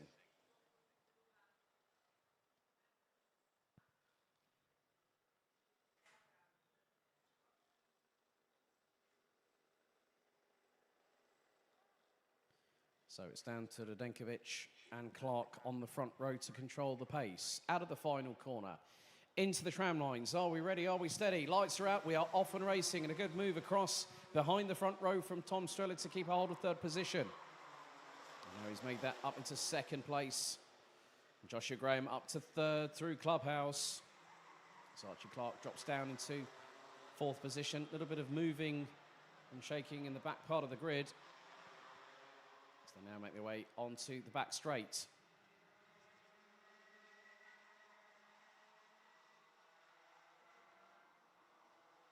Some overtaking happening, and someone's gone a little bit off onto the dusty stuff. And once again, that was coming out of turn number 6. Looks like Dauvergne and Thomas Behrman again has made a brilliant start in this race, having started from 17th on the grid. He's made up at least 5 or 6 places. Come around the corner to complete the opening lap. Radenkovic leads, Tom Strehler in 2nd. 3rd, it's Josh Graham. Archie Clark, Olivier Jonkers round out the top 5. Zeynel Homosani now up into P6 ahead of Lucas Els, but there is a little bit of a dogfight happening between Dave Stevens as Noah Janssen loses out to Thomas Behrman going through into turn number 3.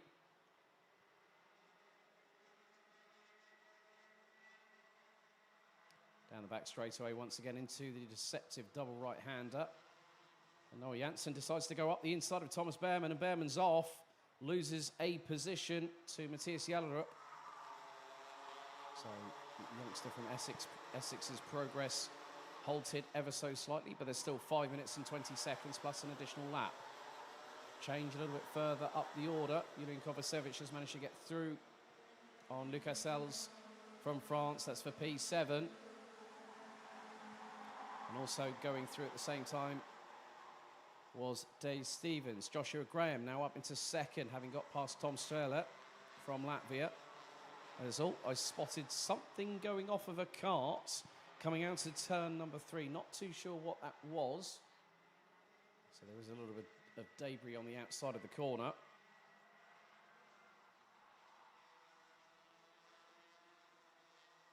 Now through into the very technical, fast-flowing, momentum-carrying infield. Black and white warning flag being shown to Noah Janssen. 2-3-1 from Germany as the field makes its way up to Dunlop at turn number 11. And at full throttle, full commitment through this flat-out, fast right-hander. Radenkovic again leads, and now it's a resumption of what happened in the opening heat because Joshua Graham was within 2/10.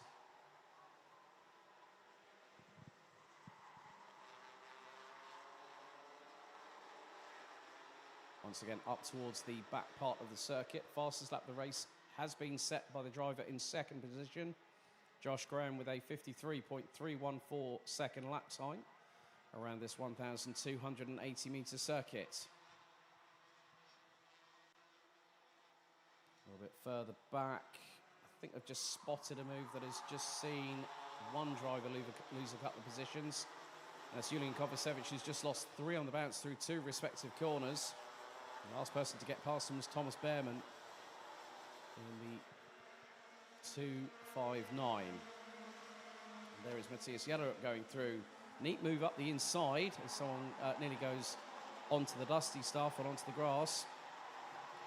And back up the inside of Janssen. This now time to take 9th position by the 2.59 from KR Sports. Showed a brilliant turn of pace in the opening heats of the day.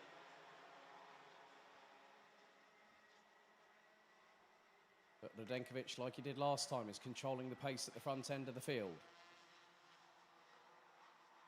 And Julian Kovacevic finds himself down, right down towards the back end of the grid. It's also been passed by the 2.52 of Sky Parker, based out of Treloghan in Wales. This is her first season in European competition. 2.5 minutes to go. Gap is 2 3/4 tenths between first and second. Nearly 5.5 tenths separate the top 3. Thomas Behrman now puts in the fastest lap of the race, 53.096. And he's within striking distance of getting past Lucas Sells, as we have got a mechanical black flag, and that is going the way of Joshua Graham, who's in second behind Matej Radenkovic. So that might have been what came off of his kart a little bit earlier on. That's a real shame for the youngster in the 2.98. 14 years of age, based out of Walden.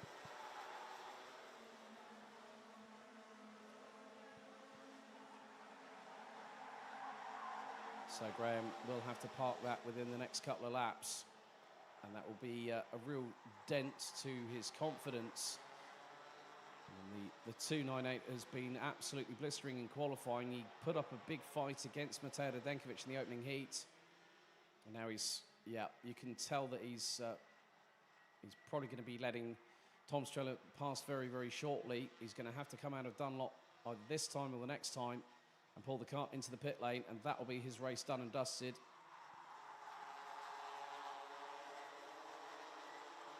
So just under a minute to go. Radenkovic leads them coming out of Dunlop. Graham pulls instantly to the left-hand side, and out of the race goes the 2.98. That promotes Tom Strella and Archie Clark to second and third respectively. Thomas Behrman, in the meantime, has been putting in fastest laps of the race, and he's just put in a 52.989 as the 2.59 from KR Sport. He's trying to close in on the 2.92 from the Netherlands. Just up ahead, that is Thijs Stevens. Zain El Homossani is now in 4th ahead of Olivier Jonkers. Thijs Stevens latches onto the back of the train as Jonkers was looking possibly for a move up the inside of the turn 7 left-hand hairpin. Last lap board is going to be out this time as the timer hits 0. That's the sign exactly what Matej Radenkovic needs right now. He leads by nearly 9/10 of a second ahead of Tom Strella. Archie Clark in 3rd. But the battle for 4th place is going to wage on right up until the checkered. That train is being led by Zain El Homossani in the 2.95 from the Yaz Heat Racing Academy. Jonkers not too far behind either, neither is Thijs Stevens. Thomas Behrman was half a second behind the 2.92 in front. He's closed that gap up significantly. So could Behrman get a top 5 finish by the checkered flag?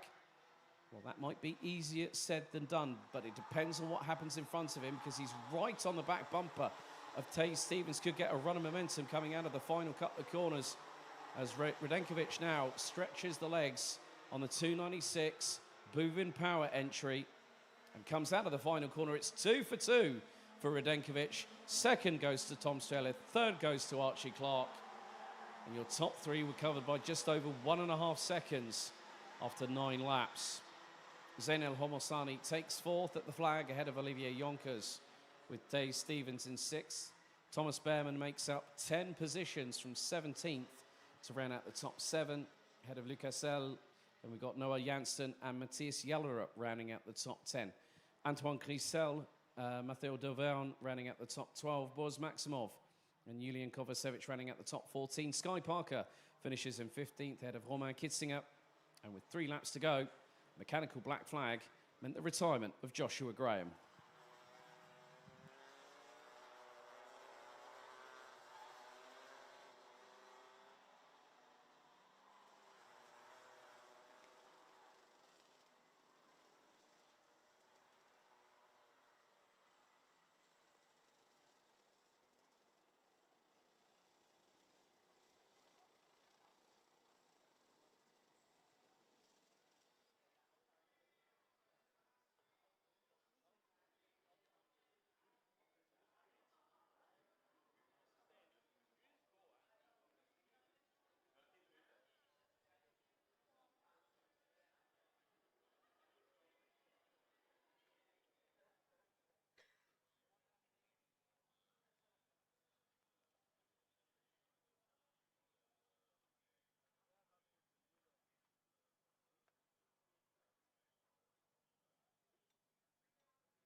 Now we go on to heat number 4 for junior road tax. It's groups B and D in action this time. Let's take you through the starting grid. Pole position, it's going to be Casper Schormans from the Netherlands in the 240. And alongside him will be the 244 from Argenti Motorsport, the UK's Kenzo Craigie. Max Cuthbert from the UK will be joined by Heat 2 winner Timo Jungling on row number 2, both representing the UK.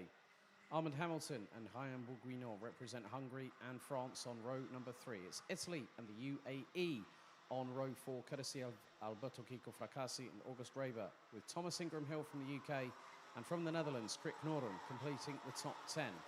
Rounding out the 17-strong grid, it's going to be Lithuania's Tomas Rudokas in the 226, the 299 of Jordan's Hamza Al-Fayez, the 285 of Denmark's Knud Nielsen, the 256 of the UK's Ollie Wise, with Canada's Ryan Gander in the 219, Denmark's Casper Nissen in the 222, and Boluet from Belgium in the 224, rounding out the 17-strong grid.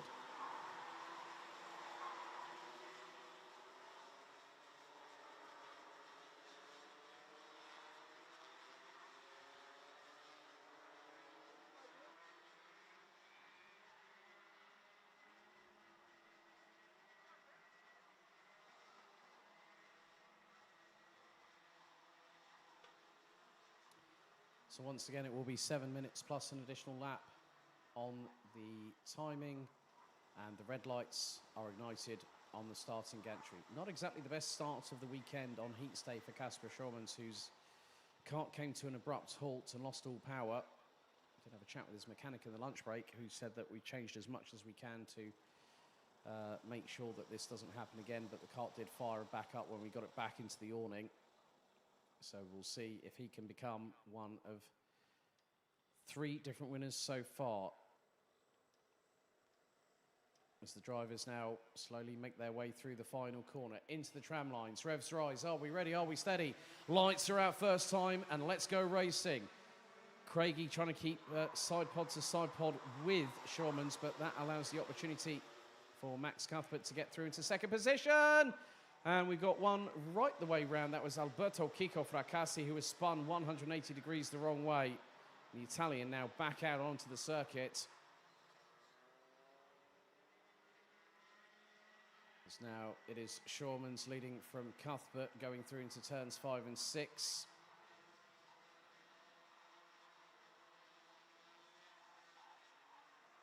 Through into turn 8 before the turn 9-10 chicane at Piff Puff. That's Armand Hamilton, who's running in P3 now. So Alberto Kiko Fracassi has got some catching up to do. Drivers now make their way through the final corner once again. Schormans leads after lap 2. After lap 1. And now Max Cuthbert, Armand Hamilton, Kenzo Craigie. It's now Thomas Ingram Hill, who's up into P5. August Rober's now 6th. Hamza Al-Fayez up into 7th, head of Timo Jungling. Ollie Wise now up into 9th. Head of France's Ryan Bourguignon.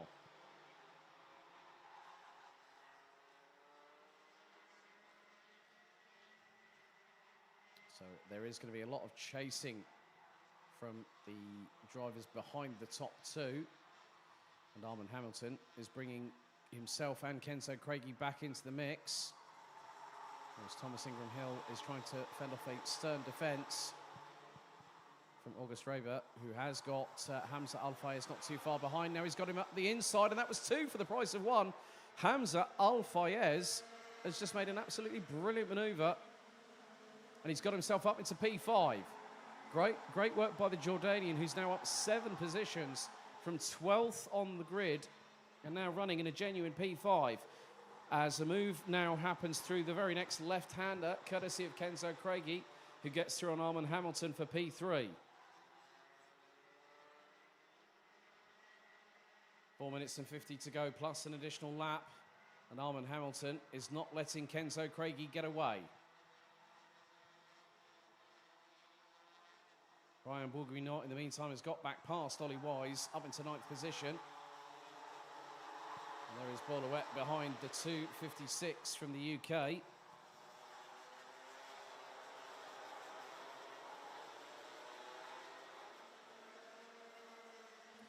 the top two. It's a JJ Racing formation at the front end of the field. But knowing Max Cuthbert as I do, he might not want to stay behind Kasper Schurmans. Schurmans is happy and content with running the racing line. August Raber's just been handed a 5-second time penalty. That will be implemented post-race. And that will drop him way out of the top 10.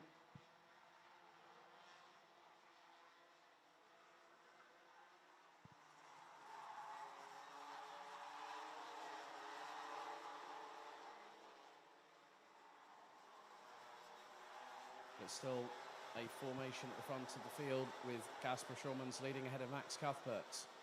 And now this is when August Raber will see the 5-second penalty. And going into clubhouse once again, Max Cuthbert was very, very close under braking to the rear bumper of Kasper Schurmans. Whereas Hamza Al-Fayez has got a fight on his hands, but up the inside of August Raber. And Raber runs wide. That was Ingram Hill. That was Timo Jungling up the inside. So the 229 has dropped way, way back, lost a lot of ground, was running on the grass, and has just been overtaken by the 262 of Krik Knoren from the Netherlands, who's looking up the inside. That was on Ryan Gandor. Gandor trying to keep it pinned on the racing line. And he stays in front at the moment, but then the 262 back up the inside. August Raber getting his elbows out as well. Gandor's off the track. And Alberto Kiko Fracassi has now caught up to the back of Kasper Nissen, was nearly up the inside of the 222 from Denmark.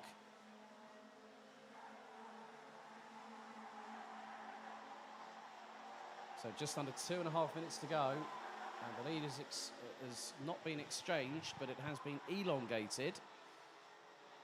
As there is the 265, that's the 265 of, or 285 of Knud Nielsen running in the GKS Levens power colours.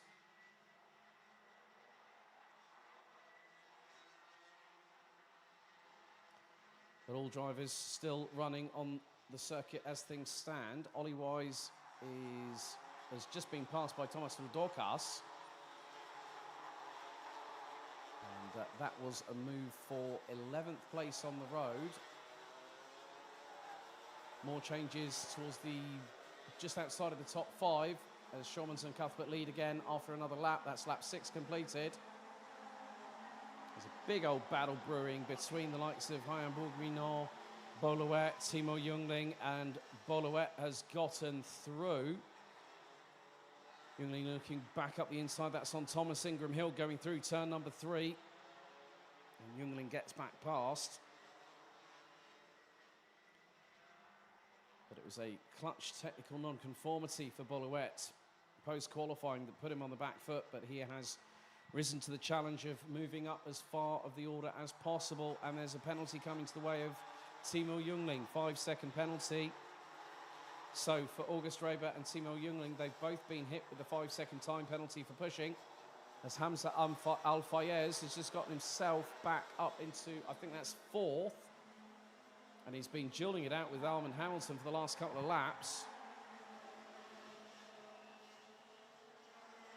Going down to the final 35 seconds of the race itself, plus an additional lap.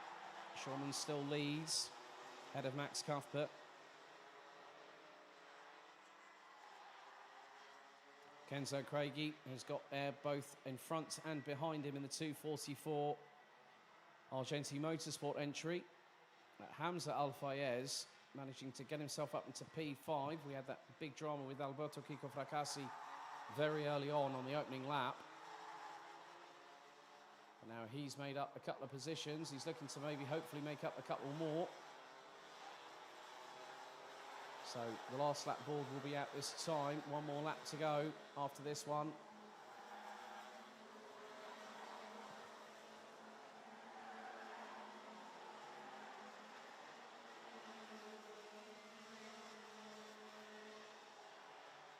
So the drivers making their way towards the back part of the circuit once again for the final time on lap number 9 out of 9.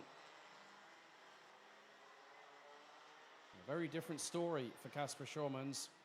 He has kept the lead from the start phase and has not relinquished it. Max Cuthbert, if He was able to make a move on his teammate under the same awning at JJ Racing. Only have been if it had presented itself. But they come out of Dunlop for the final time and run towards the checkered flag. And it's going to be Casper Schurmans who becomes the third different winner in junior Rotax today, ahead of Max Cuthbert. Third, it's Kenzo Craigie. Good showing by the 244. Hamza Al-Fayez narrowly holds on to fourth because Boluet was 78 thousandths behind him in fifth. Armand Hamilton takes sixth position, ahead of Hayam Bourguinot, Thomas Rudocas, Timo Jungling, Thomas Ingram Hill. They complete the top 10. There are a couple of penalties coming to Timo Jungling and August Raber, who get demoted down to 16th and 17th respectively.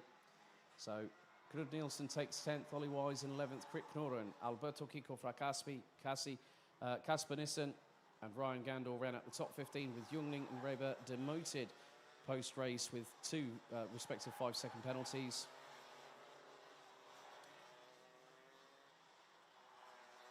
So that then concludes the fourth heat for Junior Rotax, Groups B versus D.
Now time for Senior Rotax Heat number 3, Groups A versus C. And here is your starting grid.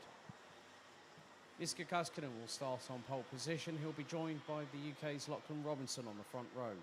It's Belgium and the Netherlands with Vic Stevens and Tommy van der Stroys on row 2. Laurent Legault and Austin Lee on row 3. Mark Kimber and Jaden Teen, row 4. Kai Hunter and Lewis Gilbert complete the top 10. Row 6 is Camille McFarlane, Tobias Clausen. On row 7, it's Monty Gomassen and Paul Grisel. Tom Longois and Janis Diak round out row 8. Row 9, it's Daniel Halsworth and Loris Koisman. Brandon Klein-Nagelvoort and Baptiste Schneider complete the top 20. With Titouan Lescali, William Christensen, Alexander Savinkov, Scott Westhobens, Tom Vorhul and Sverre Ubben rounding out the 26-strong grid.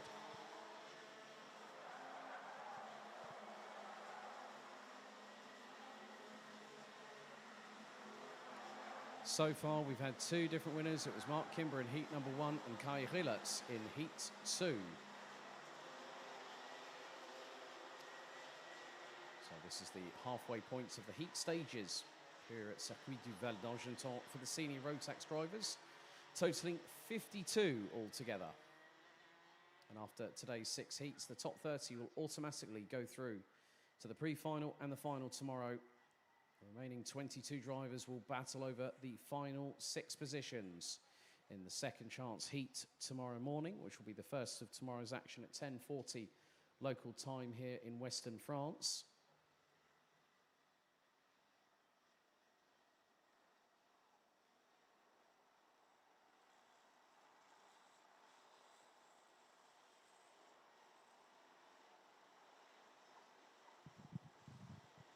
So the red lights are ignited on the starting gantry, 10 minutes on the timer, plus an additional lap. The field slowly makes its way through Dunlop corner at the top right-hand part of the circuit.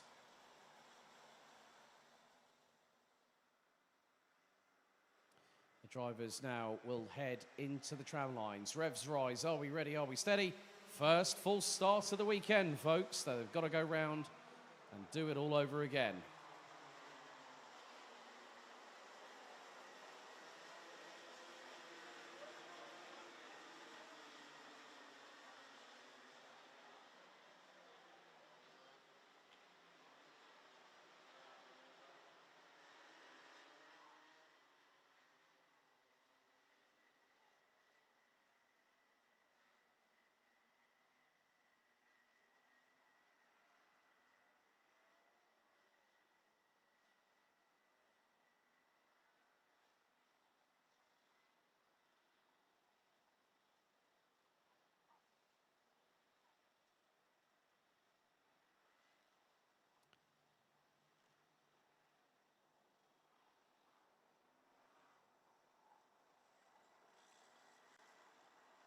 So the driver's now going into a single file train, heading through into the PIF path at turns 9 and 10.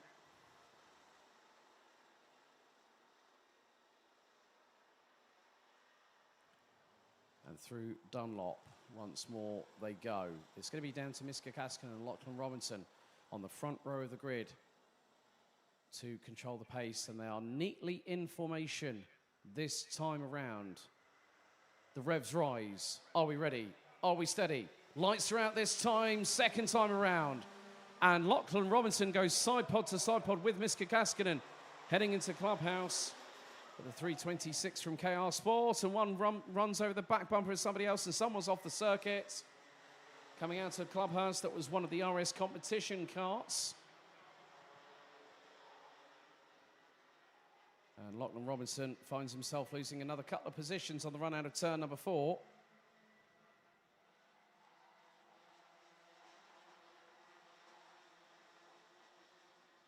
So through they go into turn number 8. And Laurent Legault from KR Sport, the Canadian, now up into P3.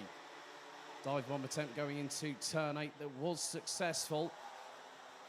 That was a little bit further back towards just outside of the top 15. There was an absolute skirmish just outside of the top 12 as the top 8, rounded out by Tommy van der Stroys, rounded out by just under 1.9 seconds. But Miska Kaskinen is leading. Second is Vic Stevens. Third is Lauren Legore. Mark Kimber in fourth. Kai Hunter, Austin Lee, Lachlan Robinson, Tommy van der Stoys, Daniel Halsworth, and Camille McFarlane round out the top 10. Halsworth started all the way down in 17th position on the outside of the 9th row. And now Kimber goes for the lunge up the inside of Lauren Legore. Through into turn 7. The 302 from Strawberry Racing makes the move stick and gets through for that third place. Up towards Dunlop corner once again. We're only just over a minute and 40 into this race. And everyone is still running. Top 9 covered by 2.1 seconds. That's a gain of 8 positions for Daniel Halsworth in the 396 from KR Sport. The driver's jockeying for position, a move up the inside. That was on the 393 of Brandon Klein-Nagelvor. And that might have been, that will be Jaden Teen in the number 380 that made the move stick. Miska Kaskinen, in the meantime, is starting to pull away. Overtakes are now happening. That was Kai Hunter up the inside of Lauren Legore. And now trying to go through is the 379 of Austin Lee, who's got Tommy van der Stoys and Lachlan Robinson. And I think that's also Daniel Halsworth just behind. Yes, it is. The Austrian is there in the mix at the sharp end of the field. Lachlan Robinson right on the back bumper of Tommy van der Stoys as Mark Kimber pulls the trigger. Past Vic Stevens goes the 302 for second place. On a run down through the turn 1 kink right-hander and into Clubhouse.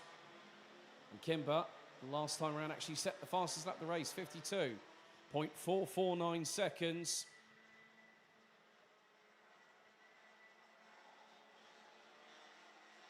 But Kaskinen has been in the thick of things for at least the last season and a half here at the Euro Trophy. And this weekend showed that he's not just here to make up the numbers. His lead over Vic Stevens last time around was just under 0.6 of a second. It might be a little bit closer than that because Mark Kimber is closing on him. It's 0.4. And another fastest lap by the 302 from Strawberry Racing. 52.256. Mark Kimber has opened up the taps on the Tony Kart chassis underneath him and is gunning for the race lead.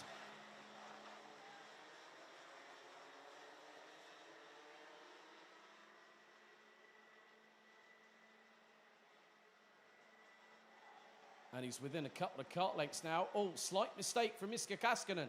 Coming out of turn number 6, and here's the up and under. And Kimber, is he going to get through? He will do. He got the inside line very nicely. Went side pod to side pod with the 385 from Finland and got the job done. And up the inside of that, Vic Stevens. Is that Vic Stevens? We've had a yellow flag. We've had a little bit of a drama for one of the karts. Looks to be the 378 of William Christensen. Stevens is through. Now Hunter through on Kaskinen. Next up is Lauren Legore. And Legore looking through on the inside and a bump over the curves through out of Clubhouse is Tommy van der Stoys. Austin Lee is now behind the 311. Legore looking up the inside of the 385 from Finland, who then loses all the momentum he carried through into turn number 4. Van der Stoys goes defensive on Austin Lee. Lachlan Robinson is closing in, so is Daniel Halsworth. And there is Camille McFarlane in the 328. It's getting very, very close indeed. And then you've got the cavalry behind. The likes of Lewis Gilbert, the likes of Jaden Thien, Tom Lenoir, Brandon Klein-Nagelvort, and Alexander Savinkov. Savinkov started in 23rd and is in the top 15. Kimber has been rocketing away into the distance. The gap between him and Vic Stevens now stretches to 0.92 of a second. Lachlan Robinson, in the meantime, has got past Austin Lee. He's got Daniel Halsworth not that far behind.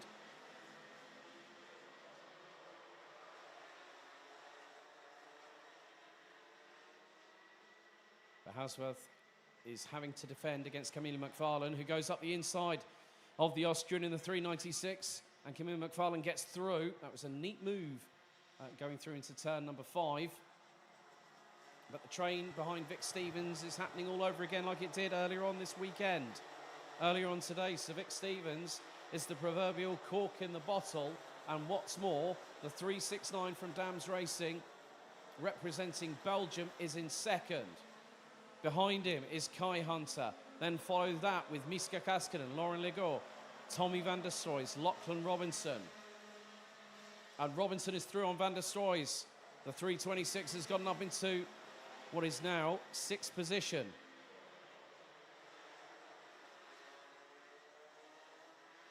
Kimber's lead now stretches to over 1.1 seconds with just under 3.5 minutes to go. Still an opportunity for some drivers to make their moves up the order. And van der Stroys is still ahead of Lachlan Robinson. Robinson's dropped it off the back of the 311 from Buvin Power. Sverre Ubben, in the meantime, has made up some positions and is battling away with the likes of Baptiste Schneider, Paul Grisel and Titouan Lescali.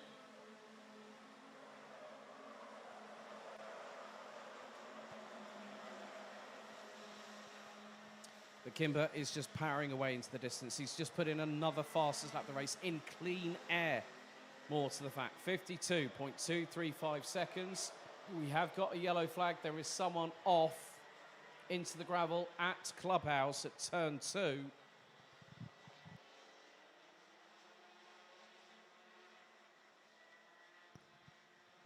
And the driver is actually pulling the cart out of the gravel unassisted. In the meantime, Lewis Gilbert is now up close and personal with Daniel Hasworth.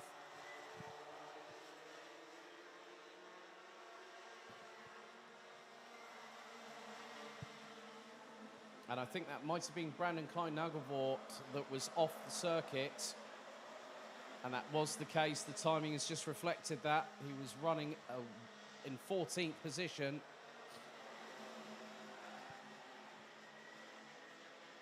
So the battle behind Mark Kimber continues onward. Vic Stevens has got a lead of about 0.3 of a second ahead of Kai Hunter. Miska Kaskinen, who finished 8th in his first heat earlier on today, running in a genuine P4. As Lachlan Robinson fires up the inside through turn 7 on Tommy van der Stroys and gets through. Just behind them is Austin Lee in the 379. So Robinson now up into P6.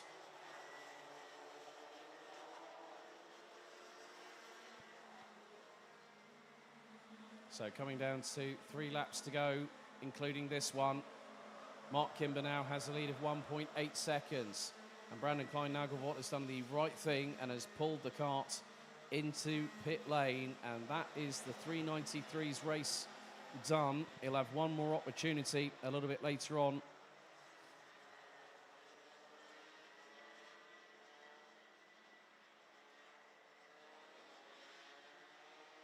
But Mark Kimber, 2 laps ago, set the fastest lap of anybody, 52.157.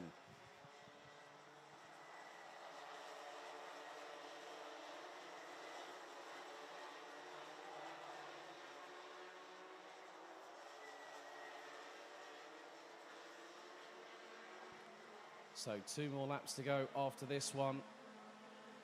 Well, 2 more laps to go, including this one. And Vic Stevens is not out of harm's way. Kai Hunter and Miska Kaskinen starting to work together, trying to reel in the 369 from Dams Racing. But Kaskinen was a little bit quicker coming out of Clubhouse in comparison with Hunter. Might get the run going down into towards turns 5 and 6. A couple of kart lengths behind. The Finn's a little bit later on the braking. Rotates the kart in. The timer has expired. Mark Kimber's lead is nearly 2.2 seconds. Absolutely flown away into probably the nearest region here in France.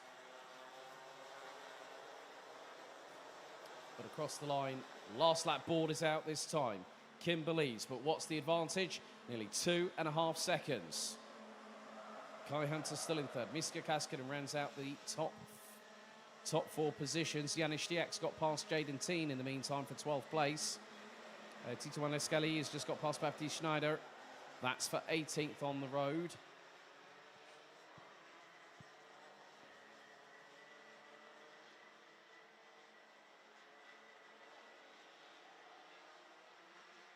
Kimber making his way towards the final part of this circuit here at Circuit du Val d'Argenton in Western France. He picked up the opening heat victory of the day here in Western France, and he's going to do it again out of the final corner. Kimber makes it 2 for 2 with a commanding victory. Second position, it is Vic Stevens, 2.7 seconds behind. Kai Hunter and Miska Kaskinen and Laurent Legault round out the top 5. Lachlan Robinson, who started on the outside of the front row, finishes in 6th ahead of Tommy van der Stoys, who managed to start from 4th on the grid, finishing 7th. Austin Lee takes 8th ahead of Camille McFarlane.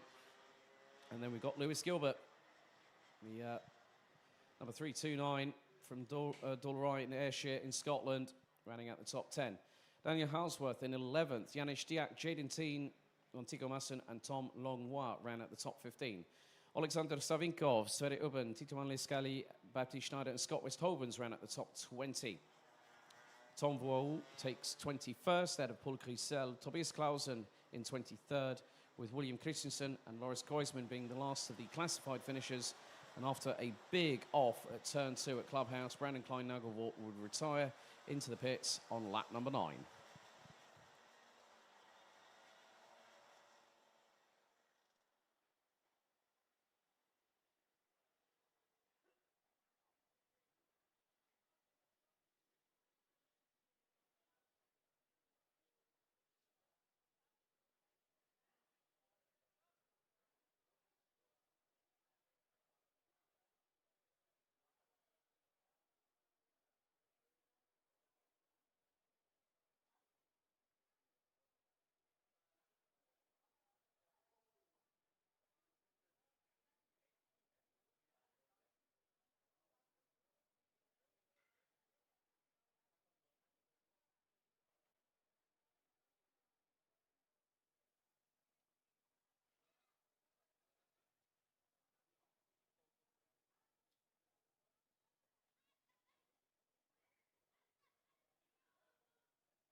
Now time to get underway with race 9 out of 15 today here at Circuit du Val d'Argenton. It's Senior Road Tax, Heat 4, Groups B versus D in action. Let's take you through the starting grid. On pole position, it's going to be the reigning defending champion, Sean Butcher, the 301 from the United Kingdom. He'll have the Netherlands' Devian Horst in the 345 alongside him. It's Dion van Verven and Kai Hillertz on row number 2. Hillertz picking up Heat 2's victory earlier on today. Ethan Jeffel will be joined by Elia Papacena on row 3, with Matthew Higgins joined by Denmark's Lotus Tveen on row 4. And rounding out the top 10, it's 2 French drivers in the form of Nolan Lemeray and Paul Fauquemin. Lilian Richard and Lucas Schlegel, row 6. Row 7, Mitch Haynert and Sam Bergstein, with Magic Kameda and Niki Gauci completing the top 8 rows. Rounding out the top 20, from Hungary, Zsombor Kovac. From France, Mathis Carnejac. Also from France, Jules Roussel. And the sole Japanese driver here this weekend, Shuma Tazaki in the 334. Completing the 26-strong grid, it's Jonathan Devaux, Marcel Lecuy, Gustav Usakovs, Arthur Robin, and then Kamal Murad and Zach Scowler.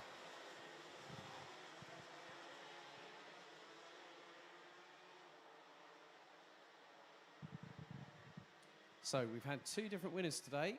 2 race wins for Mark Kimber, 1 for Kai Hillertz, who starts on the outside of row number 2 in this particular occasion. Could we see a different winner join the list here in Western France in the wonderful Saturday afternoon sunshine? Air temperature now has reached 25 degrees Celsius and is still set to climb over the course of the next few hours.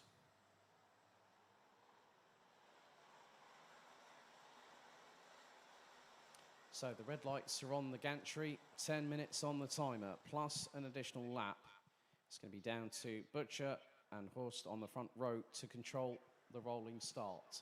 They are in formation, primed and ready, out of the final corner, into the tram lines. Lights are out first time, we're underway and racing. Good start by the pole sitter. Devian Horst is trying to hang it round the outside, still to get through, but Dion van Verven makes his way through. Devian Horst loses a bunch full of positions. And might have someone trying to go around the outside of him through turn number 3. That was the case. And that particular driver has initiated the switchback. So Butcher gets the perfect start at the front end of the field. Dion van Verven had a great start. So did Ethan Jeff Hall. And they round out the top 3 positions.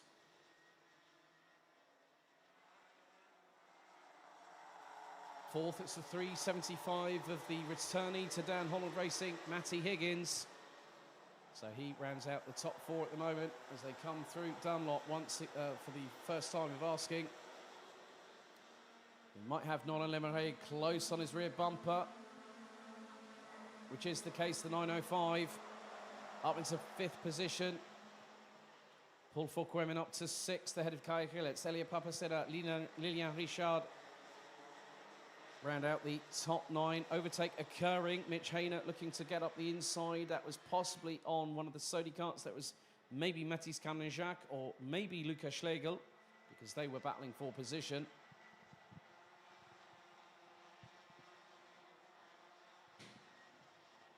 As someone's gone off big time.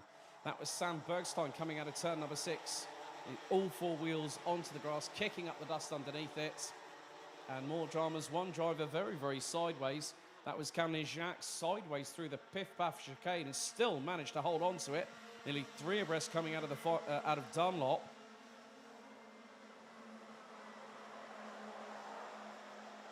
But Sean Butcher has a slender lead of 3.5 tenths of a second, ahead of Dion van Verven from the Netherlands. Then it's Ethan Jeff Hall, Matthew Higgins, Nolan Lemeray, Paul Fauquemin, Kai Hillertz, Elia Papacena, but there's going to be a change. And that was Lemeray up the inside of Higgins through turn number 4. Higgins is going to counter-attack straight away through on the inside. Is that going to allow Fauquemin in? Yep, Lemeray's run wide, and that's also allowed through the 374 of Kai Hillertz in the meantime. So 1 run out wide cost Nolan Lemeray 3 positions rather quickly.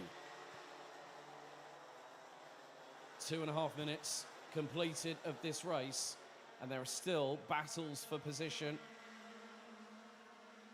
Looks like Lilian Richard trying to close in on Elia Papacena. And there is some jockeying for position down the start-finish straight. They are hurtling at over 110 kilometres an hour, heading into the braking zone into turn 2 at Clubhouse. Papacena goes defensive. And is battling away for 8th place. Down to the back straight away again. Top 3 have broken away. Black and white warning flag is being shown to Elia Papacena. He's got the 384 of Lilian Richard up the inside. And there goes Devin Rost through on the Italian as well. Rost is off the circuit. And trying to get through, that's Magic Chimera. Magic Chimera, who's on a wing and a prayer this weekend. He has been through his return to European competition since he returned to the Euro Trophy back at Karting Genk. We've had a couple of carts involved, one of which is the 310 Nicky Gauci. And I think another one was the 923 of Jonathan Devaux. And that would have been with Kamal Mrad. And they have dropped all the way down to the back part of the field. Meantime, Ethan Jeff Hall has gotten through on Dion van Verven in the 377 for 2nd position. But Sean Butcher's lead looks to be more than 5.5 tenths of a second as they make their way through into the infield.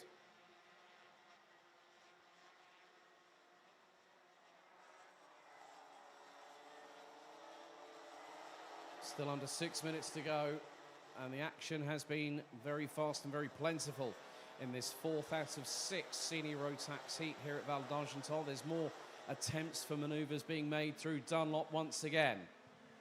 Butcher's lead is now 8.6 tenths of a second. Forquemin now is up into 4th place, and along with him is going Kai Hillets in the 374. A bit further back, there's some good battling. That is involving Zombor Kovac, amongst others, along with the 359 of Gustav Zusakovs. And that is with Lukas Schlegel in the 362 from Austria. Unfortunately, Jonathan Devaux and Kamal Mrad have retired their carts respectively. There's up the inside of Mitch Haynert. That was Jules Roussel running on the 308 Sodi kart chassis.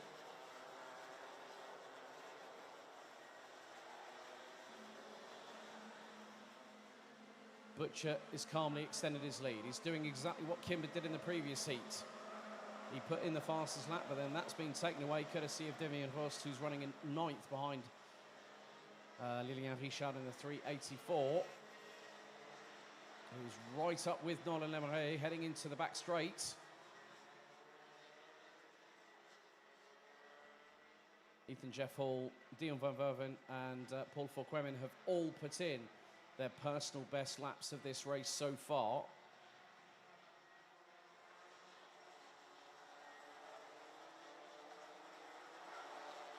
60% of the time elapsed. There's still more to come, I fear, but in a good way, of course, in the fact of the racecraft that the drivers have been showing in order to facilitate overtakes. Some have gone very, very well, others haven't, but Magic Chimera is having a bit of a storming drive, but however, there has been a little bit of a contretemps between the likes of Nolan Lemeray and the number 384 of Lilian Richard, because through on them has gone Devin Rost in the 345 from the Netherlands. Going down the back straight away, and Lemeray is trying to get through on Richard, who makes a slight mistake. The back end steps out to the left-hand side. Magic Chimera fancies an opportunity to get through on turn 7, but not quite. He's got Elia Papacena with him for close company. Papacena bumps over the curbs through the entry point of the Piff Paff chicane at turn 9. Sean Butcher's now extended his lead over Ethan Jeff Hall to just under 1.1 seconds.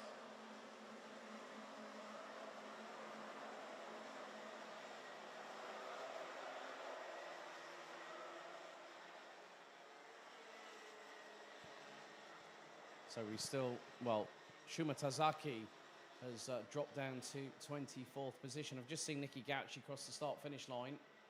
Might be the fact that Shuma Tazaki has had another drama in a second successive heat for the Japanese driver.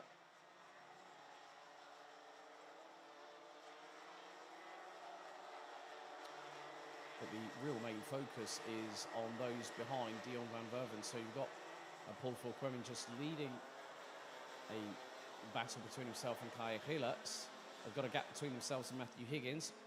Tazaki is in pit lane, I'm afraid. On lap number 8 of the race. We've got just under 2 minutes to go. And still the battle between Nolan Lemeret and Lilian Richard carries on.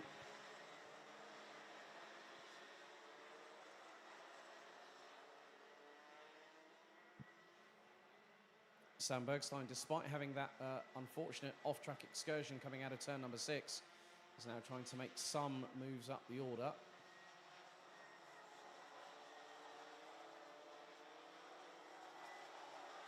Mitch Haynert has got himself in front of Elia Papasena. So has Jules Roussel in the 3:08 from France. So Papasena drops down to 13th position.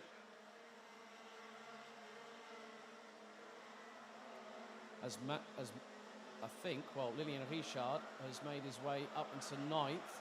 As Nolan Lemeret's dropped to 10th position, was right on the back bumper of the 909.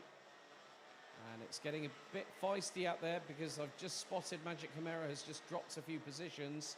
Maybe make that 2, I would say probably 2 at a push.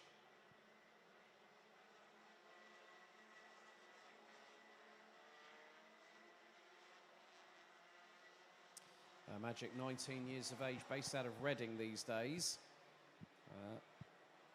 Has been competing in karting for quite a long time, particularly in the United Kingdom. Has Polish heritage as well to boot.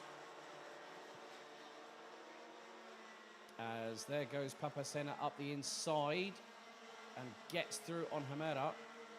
There is Lotus Sveen and Zombor Kovac just behind them.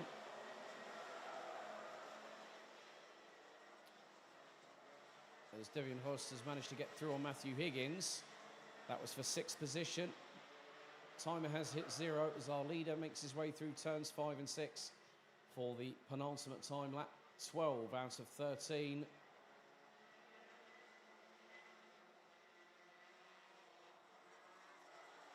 And Butcher, having the advantage of pole position, has not squandered that advantage at all. He's just comfortably built up a gap that he can continue to maintain over the course of this race.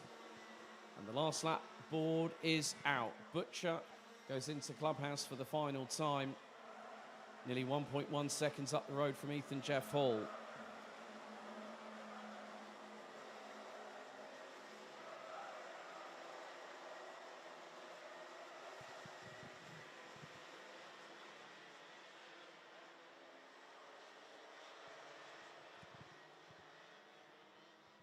So far today, 2 different winners from 3 different races. We're going to make it 3 from 4 very, very shortly as Butcher makes his way towards the chicane at Piff Puff for the 13th and final time.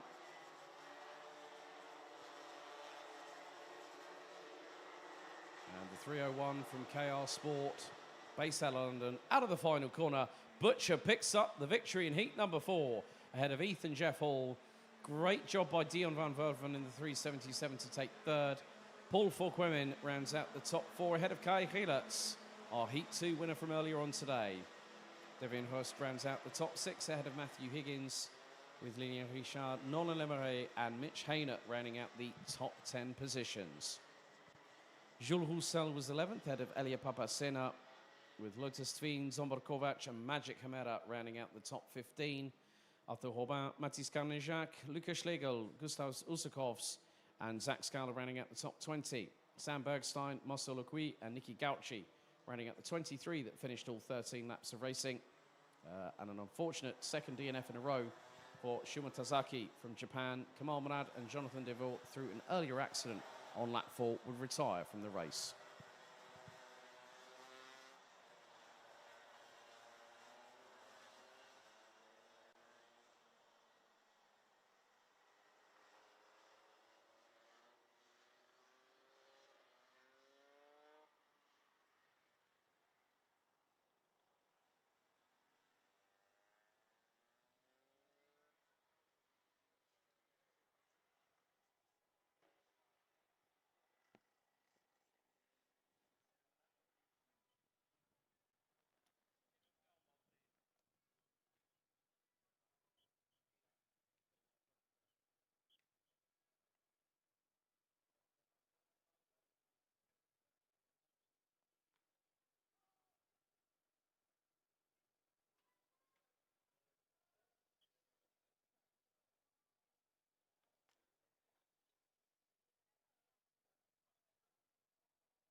So we now get underway with our penultimate DD2 and DD2 Masters Heat. There is one cart stricken on the dummy grid, and that is Axel Sarniala in the 469 due to start 5th. Let's run you through the starting grid itself. Sarniala will not be able to start from his actual position because everyone else might not be able to be released in time. But it's going to be Carl Gustav Borgard who picked up a very, very close victory this morning in the opening heat. He'll be joined by David Outlechner on the front row. Mads Ries and Martin van Leeuwen rounding out the top 2 rows. Sarniala, due to start 5th, might be starting from the dummy grid. Maxime Dirix is in 6th position due to start on the outside of row 3. Rasmus van der Boom and Leonardo Baccaglini round out the top 8 with Ville Villainen and Nicolas Guillaume rounding out the top 10. Maxime Shurko and Victor Frostbait, row 6, Enzo Boll and Jakob Bezel, row 7. Row 8, it's Patrick Knowles, Lochmelis and Mats Johan Overhoff. Philip Moitzi will be on the inside of row number 9 and joined by DD2 Masters pole sitter Dennis Thum. Nicolas Picot and Lucas Pernod round out the top 20, followed by Manuel Atencha, Jules Cousin, Kilian Gerhard, Sebastian Schul, Peter Bezel, Martina Stankiewicz, Christophe Capitan, Tim Stipitz, Jimmy Chaumier, Igor Mukin, Tony Hogg, and Michael Becker rounding out the 32-strong grid.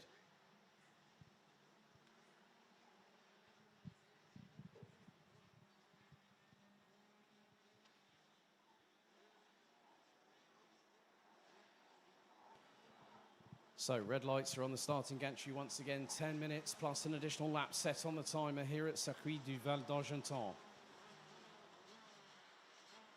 And after this, we will have a short break until we get things going outright. A little bit more of a development. There's Jakob Bezel also there too in the 423, due to start on the outside of row number 7. But the field is starting to form up.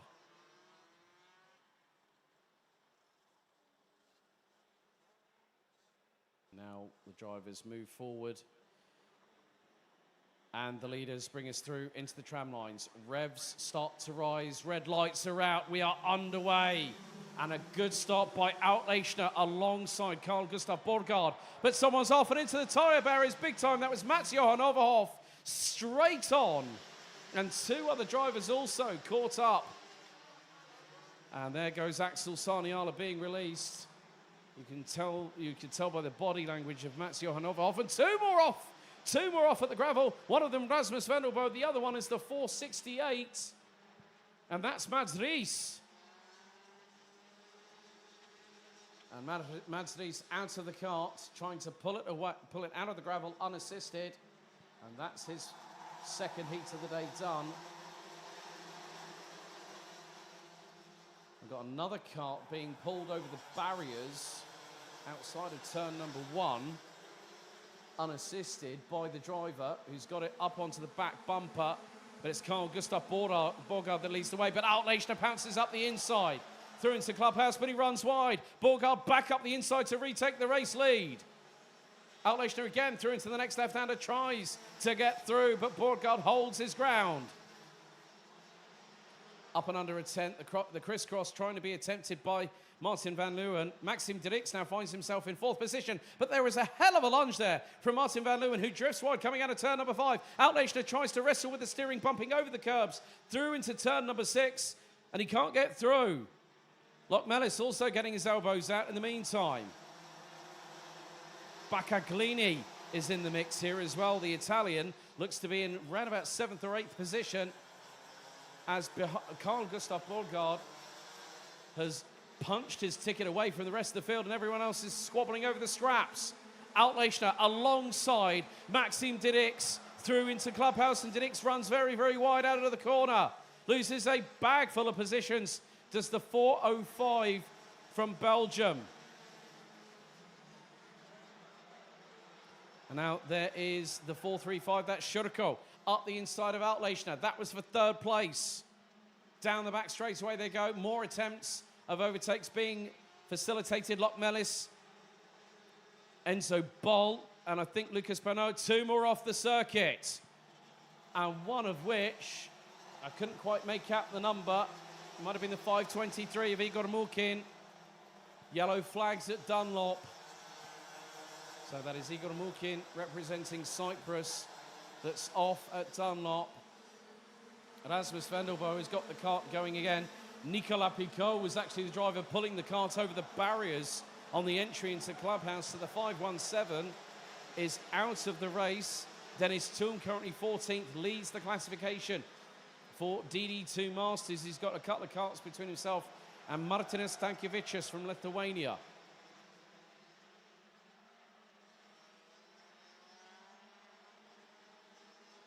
But Carl Gustav Borgard has got a lead last time around of about 1 second. Enzo Bol up the inside. That was on Patrick Snowles, Lochmelis. And that's Nicolas Guillaume and Leonardo Baccaglini just behind them.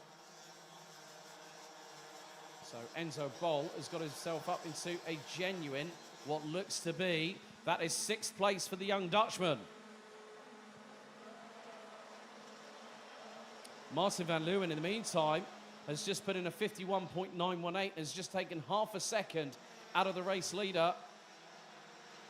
But Axel Sarniala, who started from the pit lane, has got himself up into 24th. He's put in the fastest lap of the race so far, 51.866 seconds.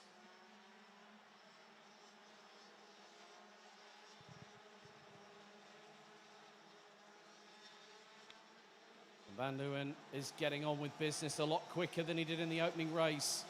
He did lose a couple of positions, but this time he's going to make sure that Carl Gustav Borgard is going to be put under pressure a lot earlier than we saw in Heat 1 earlier on today before the lunch break. Gap is now 2.5 tenths. It's been cut down by half again in 2 successive laps. Van Leeuwen with the fastest lap of the race, 51.757 seconds. Shurko is also running sub 51.9, 51.885 from the youngster.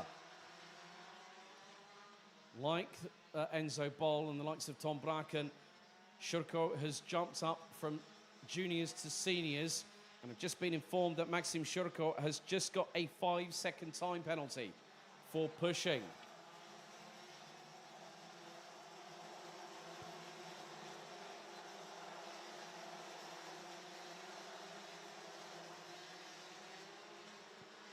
Oh dear, Nicolas Picot's cart I've just seen in the pit, he's just been bringing it down the pit lane. The left front wheel is not on the cart.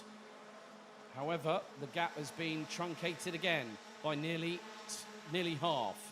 Martin van Leeuwen is just right behind Carl Gustav Borgard in the 4.37. It was 71 thousandths last time around between the pair when they crossed the start-finish line.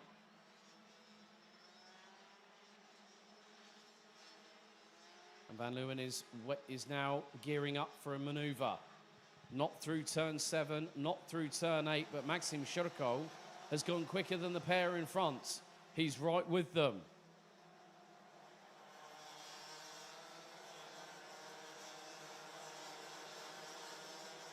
Maxim Drix, in the meantime, has dropped all the way down to 12th position.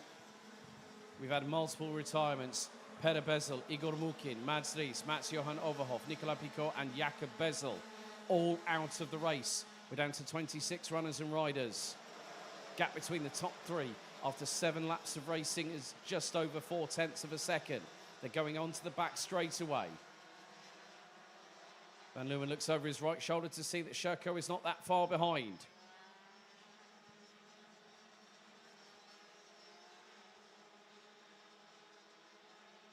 Three and a quarter minutes still to go. Altleichner rounds out the top 4. Enzo Bol in 5th. 6th, it's Ville Villainen, Patrick Snolls, Lochmelis. As Shurko dives up the inside through Dunlop. 4-second position on the road ahead of Martin van Leeuwen from the Netherlands. That's allowed the gap to expand between Shurko and Carl Gustav Borgard to just over half a second.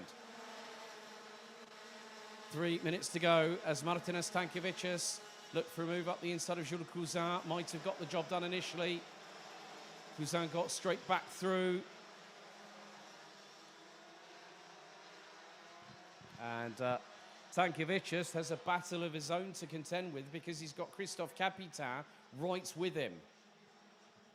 They're just going down the back straight away through into turn number 5. Carl Gustav Borgard might be thanking his lucky stars right now with 2 minutes and 15 to go. After Maxim Shurko went up the inside of Martin van Leeuwen just a lap ago through Dunlop. Outlechner is having to fight now with Enzo Boll, who's within 2/10 of him. This is the battle for fourth on the road, which could invariably be third place based on the fact that Maxim Shurko has got a 5-second time penalty post-race for pushing. Axel Sarniala started from the pit lane, now is past Sebastian Schul for 19th position. Enzo Boll closing in once again, and now he goes for the move up the inside of David Outlechner. Shuts the door very, very quickly, so the 465 has no opportunity to counter-attack straight away.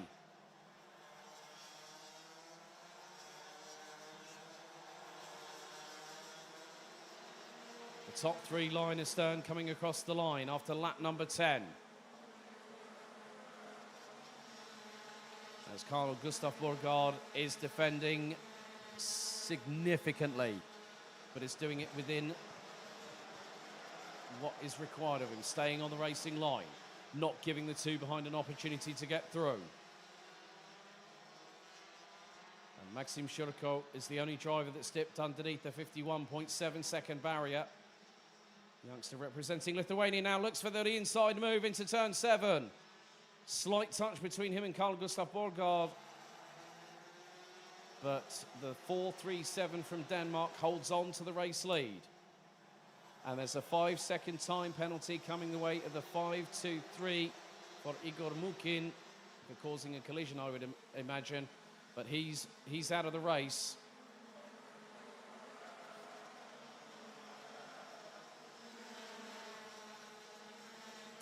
So lap 12 out of 13 underway here at Val d'Argenton.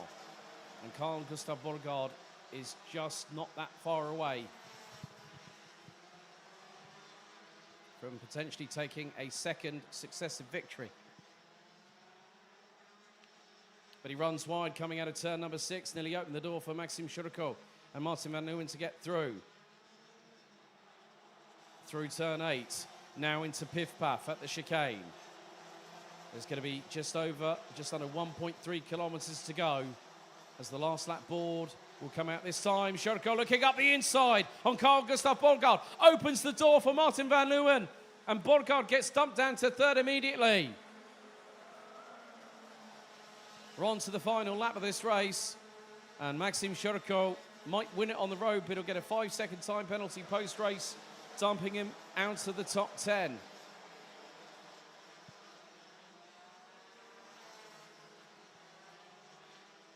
They're going down the back straightaway for the final time. And Maxim Shurko got the run of momentum coming out of turn 11 at Dunlop. And the run down to the final corner. The opportunity presented itself and he took full advantage of it. One more corner remains after this. That was Enzo Boll looking up the inside of Carl Gustav Borgard. Shurko will win it on the road, but it will be provisionally that Martin van Leeuwen from the Netherlands will take heat number 2 for DD2. And it will be by 0.8 of a second ahead of Carl Gustav Borgard. Enzo Boll provisionally takes 4th at the moment before any time penalties are taken into consideration. David Outlechner, 5th. Ville Villainen, Patrick Snolls, Loch Mellis, Nicolas Guillaume, great running at the top 8 at this moment. Great run by Lucas Bernot from Canada, from 20th to 9th, which will very shortly become 8th.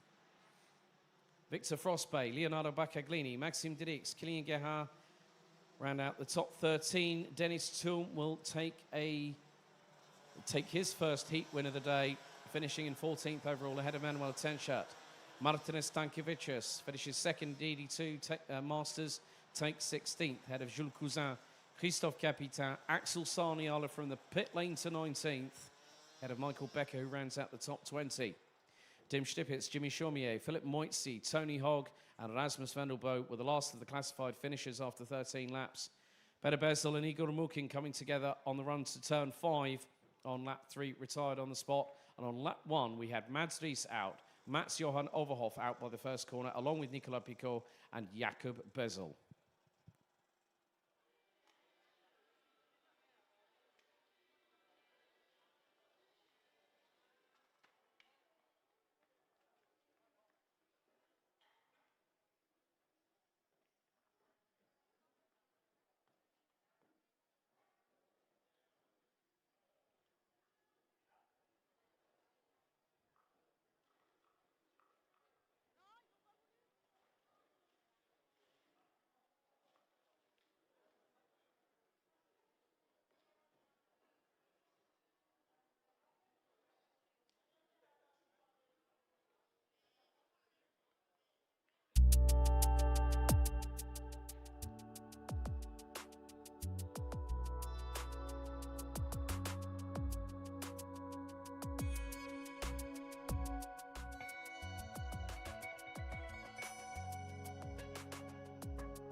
Time to get underway with our penultimate junior road tax heat here on Heat Stay. It's Heat 5, Groups A and D. Let's have a look at your starting grid.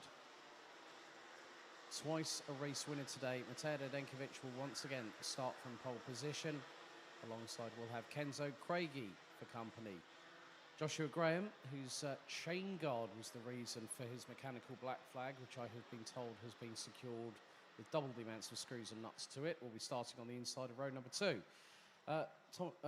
Timo Jungling will be alongside him on row number 2 in 4th position. Olivier Jonkers and Ryan Bourguignon will be on row 3. Lucas L and August Rever will be on row 4 with Zeynep Homosani and Krik Kloren rounding out the top 10 positions. Dave Stevens and Hamza Al-Fayez will be on row number 6 ahead of Matteo Doverne, Ollie Wise, Noah Janssen, Casper Nissen and Thomas Behrman.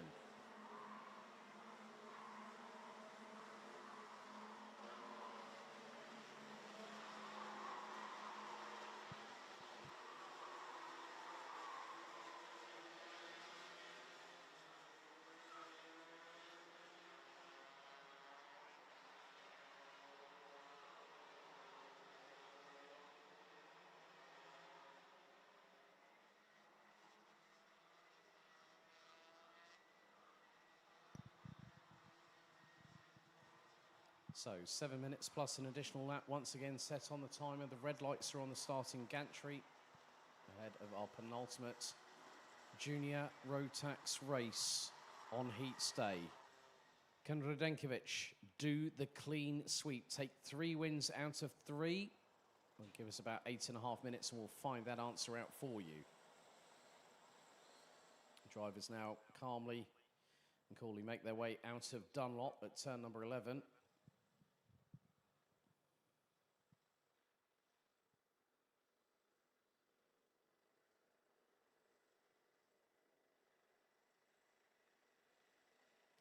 So the drivers now head into the tram lines. Revs rise. Are we ready? Are we steady? It's a full start this time. They're going to have to go around again for another formation lap.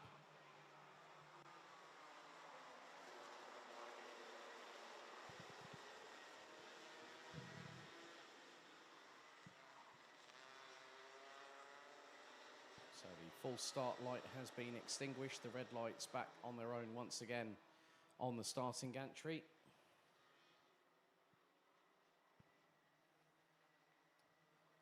Following on from the 6 respective heats, it will then determine the ranking after heats, the intermediate classification for the pre-final and for the starting grid for tomorrow's pre-final.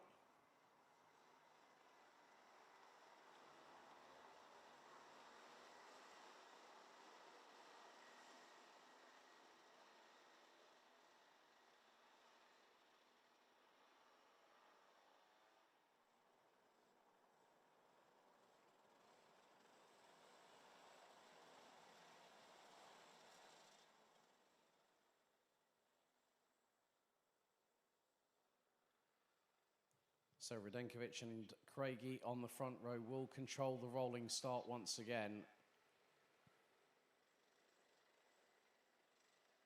So we're primed and ready for a second time of asking. Revs rise, lights are out first, lights are out this time as the drivers make their way down into Clubhouse through the slight right-hand kink at turn number 1. Radenkovic gets the start he wanted. Second, it's Craigie. Third, it's Graham. There's a little bit of a battle for 4th position, which is being led by Timo Jungling in the 265 from Dan Holland Racing as they go down the back stretch for the first time.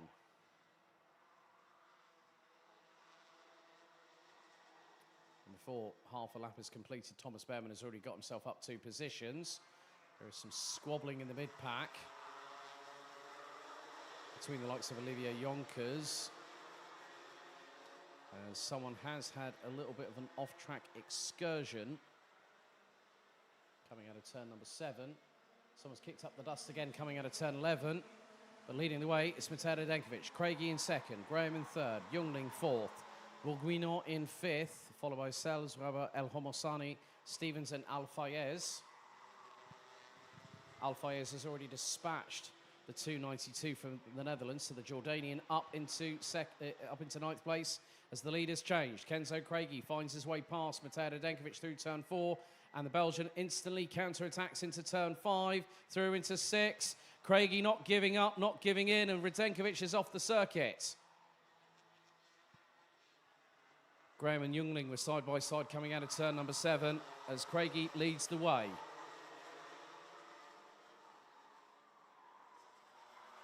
Through into Dunlop once again.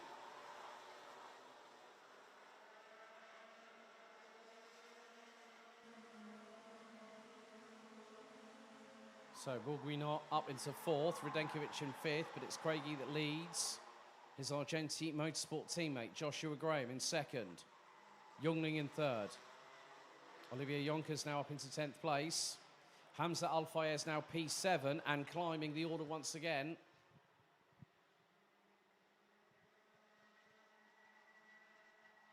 Entire field covered by just over 4.8 seconds after the opening 2 laps. 2.8 covered the top 13 positions, rounded out by Thomas Behrman. He's made his way past Noah Janssen. And just in front has the Yaz Heat Racing Academy driver in the form of Zain El Homassani just in front. And that's 11th on the road.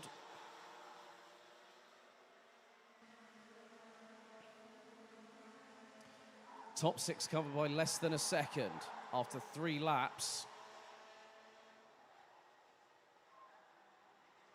Bourguignon trying to get through on Timo Youngling, but then there goes Mateo Denkovic up the inside.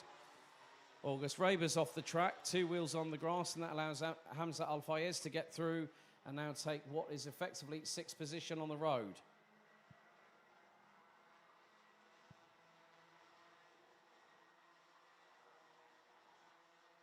Coming up to half-time on this penultimate junior Rotax heat here in the blazing Saturday afternoon Western French sunshine. But Craigie is continuing to keep that lead. Radenkovic will be looking to try and get that clean sweep. The only other 2 drivers that have won a race so far, one of which is in the next group coming up, Casper Schurmans, and the other one is the 265 of Timo Youngling, who currently sits in what is now 2nd position. He's got past Joshua Graham in the meantime. So the 265 based out of London, closing in on the 244 that's leading the way.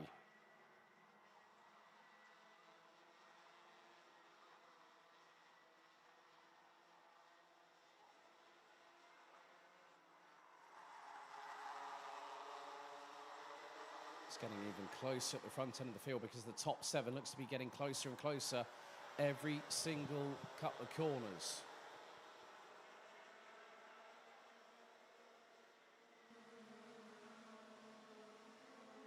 On to lap number 6, and there's the old Nigel Mansell dummy from Timo Youngling. Kenzo Craigie gets the little touch from behind. Radenkovic is through, and there's Hamza Al-Fayez up the inside of Joshua Graham. That's for 3rd place on the road. There's more attempts happening. That's the 272 of Hyam Bourguignon and the 229 of XL Motorsports August Raber that get through. Craigie finds himself all the way down in 7th position. Not too far behind is Tay Stevens from the Netherlands.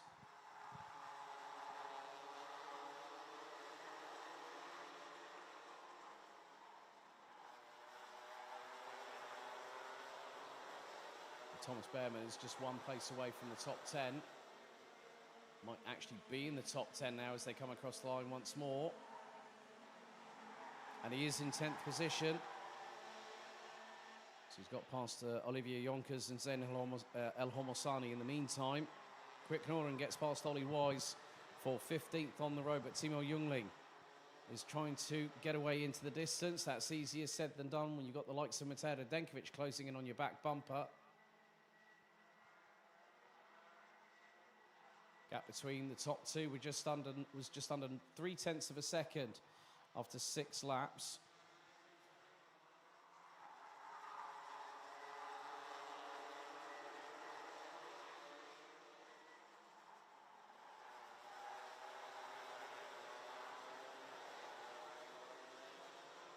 Now 45 seconds to go, plus an additional lap, so that will probably mean that at a stretch we're going to get 2 more. So lap 8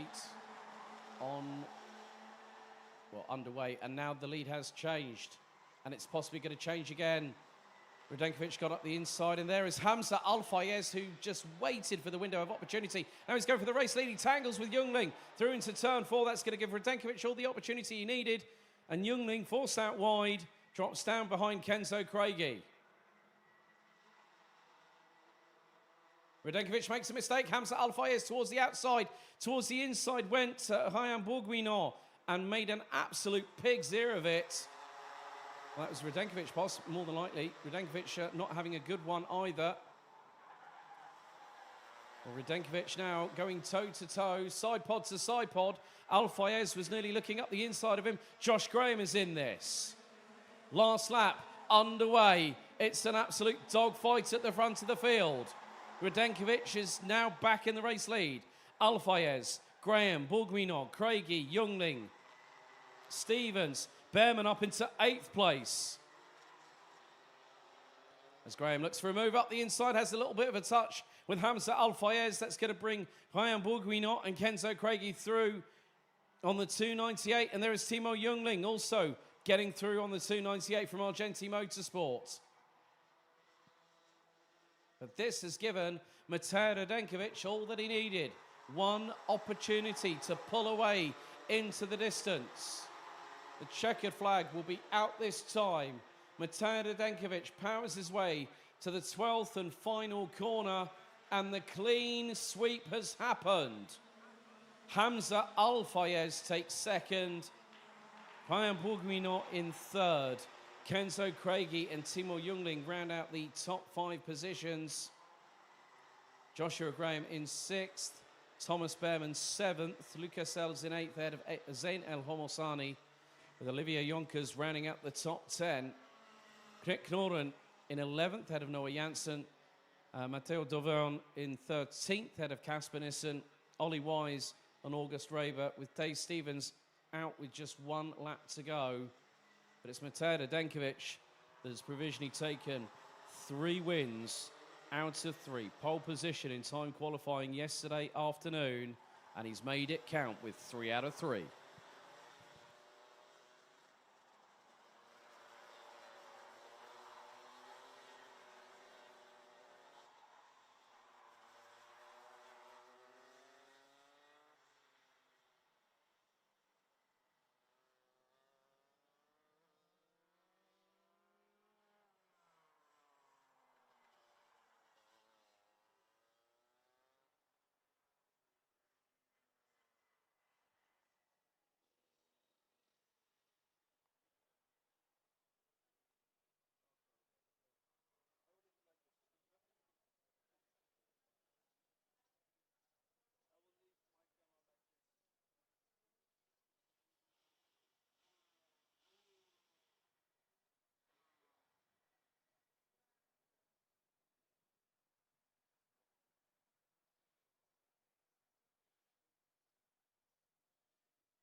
Time to get underway with our 6th and final Junior Rotax Heat. Here's your starting grid for Heat number 6, Groups B and C. It's going to be Casper Schormans from the Netherlands on the 240 on pole position. Alongside him, representing the United Kingdom, will be the 247 of Archie Clark. Then it's the United Kingdom and Latvia on row number 2 with the 234 of Max Cuthbert. Alongside will be the 238 of Tom Strehler. Hungary and Germany on row 3 with Armand Hamilton in the 212 and the 264 of Julian Kovacevic. Alberto Kiko Fracassi representing Italy in the 276 will be joined by the Netherlands' Boris Maximov in the 230 on row number 4. And rounding out the top 10 from the United Kingdom, it's the 228 of Thomas Ingram Hill and the 233 of France's Romain Kitzinger. Tomas Rudokas representing Lithuania in the 226 starts 11th. In ahead of Antoine Grisel from France in the 206, Knud Nielsen in the 285 from Denmark. His countryman Matthias Jellerup alongside on row 7, the 218 with Ryan Gandor, the 219 from Canada, the 252 of the UK Sky Parker, and Borlouet representing Belgium in the 224 will start from the back of the grid.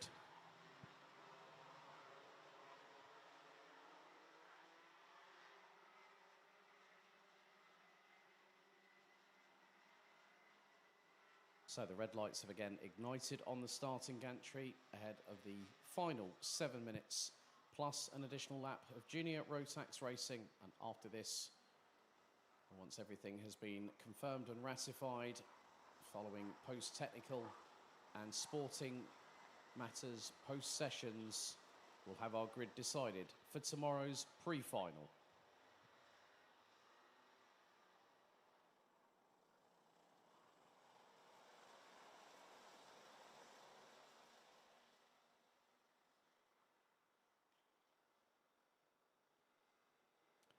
So it'll be down to Casper Schormans and Archie Clark on the front row to control the pace. Into the tram lines we go. Revs rise. Are we steady? Are we ready? We are. Lights out and underway. And a good start from the pole sitter. Max Cuthbert once again slotting in behind his teammate as Archie Clark has Armand Hamilton up the inside through Clubhouse.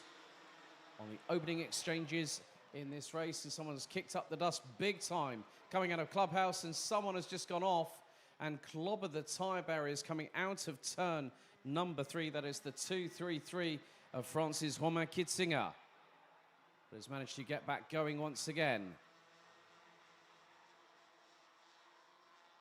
An attempt up the inside of Tomas Rudokas, which will be the 230 of Boris Maximov. As the field makes its way through into Dunlop, and the opening lap of this race, leading the way, it's Casper Schormans, followed by Max Cuthbert, Armand Hamilton, Archie Clark, Alberto Kiko Fracassi up to 5th place, ahead of Thomas Ingram Hill. Tom Strehler finds himself all the way down in 7th position, just ahead of Boris Maximov.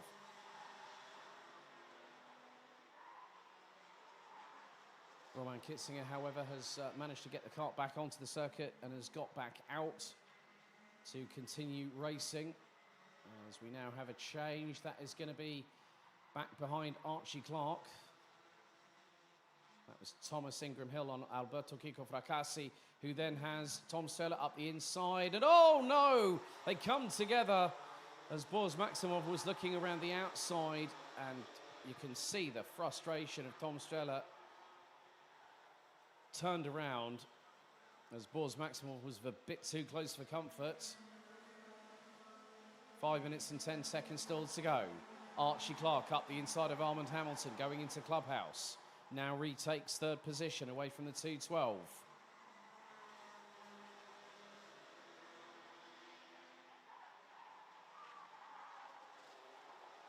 Field starts to make its way down the back stretch once again.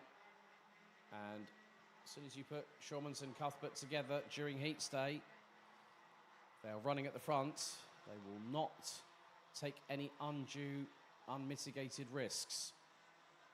Through into turn 8, a little bit further back, there is some dueling for positions.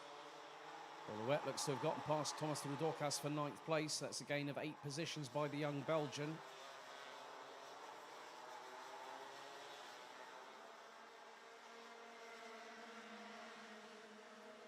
We've bit further back from the top 5. The battle over 6th position is waging between Germany's Julian Kovacevic in 7th and Boris Maximov, who occupies 6th place.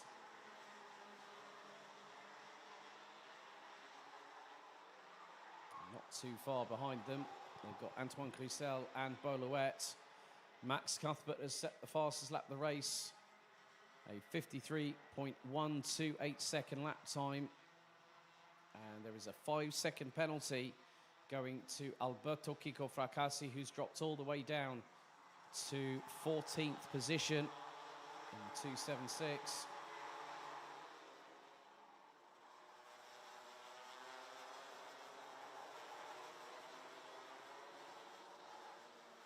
So we're halfway through the race and lap 4 is completed. And the top 2 just over a 10th and a half apart. And Cuthbert was looking very, very racy indeed going into Clubhouse behind his JJ Racing teammate. As Schurmans continues to lead proceedings as we head into the final 3 minutes. Matthias Jellerup has gotten up into 11th position. Alberto Kiko Fracassi has ended up going past Knud Nielsen for 13th place.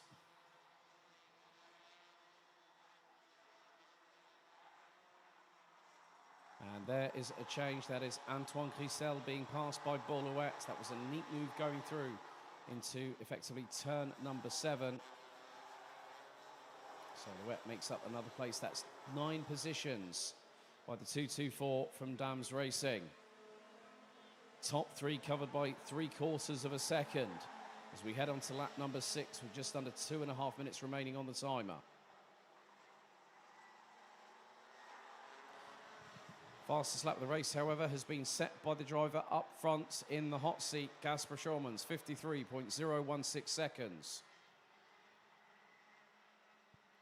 And the top 15 covered by just under 7 seconds after the previous lap was completed.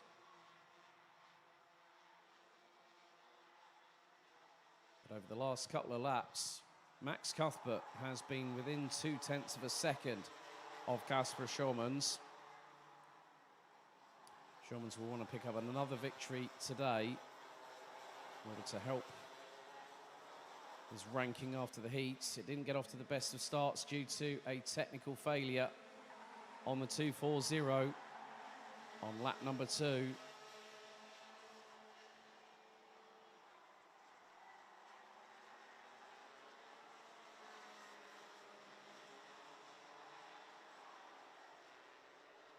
Leaders coming down the backstretch once again, and the gap still getting to within 2 kart lengths between Kasper Schurmans and Max Cuthbert. Archie Clark rounds out the top 3. 8.5 tenths separating the top 3 after 6 laps. We're on lap number 7 out of what will be 9. And Julian Kovacevic has been passed by Beaulouet. Now up from 17th position to 7th. 10 places gained. And can he make up some ground on Boris Maximov? Well, he can, because he's not too far ahead. And Beaulouet has just put in the fastest lap of the race, 52.819 seconds.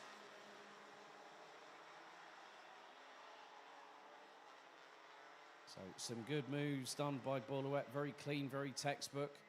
Just make sure there's a bit of damage limitation effected into those maneuvers, not taking any undue or unwanted risks. He's going to briefly look hard under the brakes going into turn 7 on Boris Maximov, but decides to think better of it. The timer is about to hit 0 very shortly.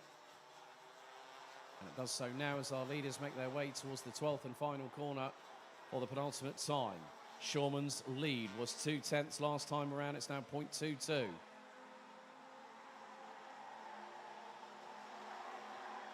And Beaulouet just 1 position away from getting into the top 6. He's trying to do the crisscross on Boris Maximov, and he gets through on the inside of the 230. That was at turn number 3.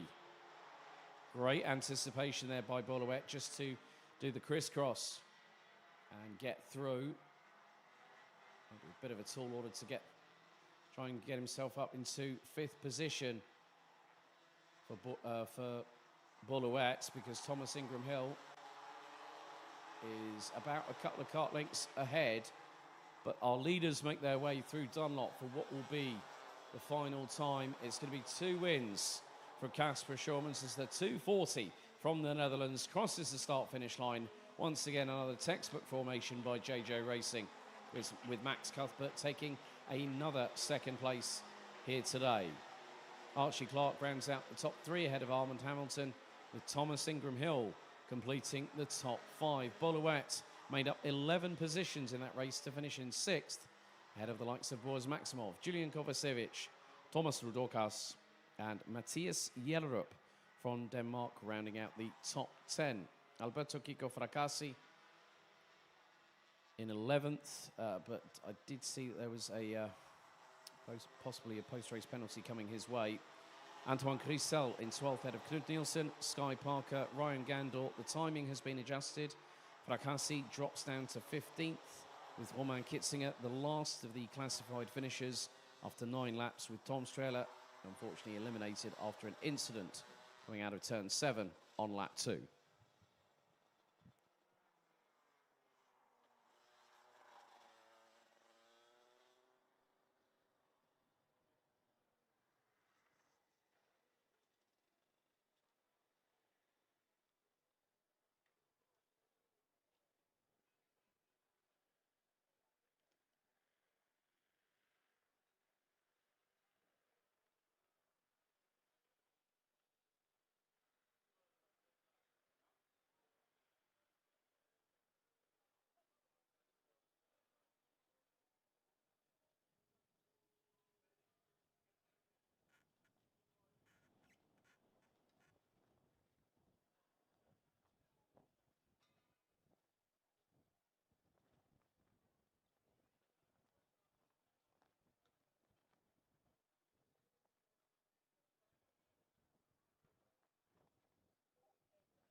12 races down, 3 to go, and it's time for Senior Rotax Heat number 5, Groups A versus D. Here is your starting grid.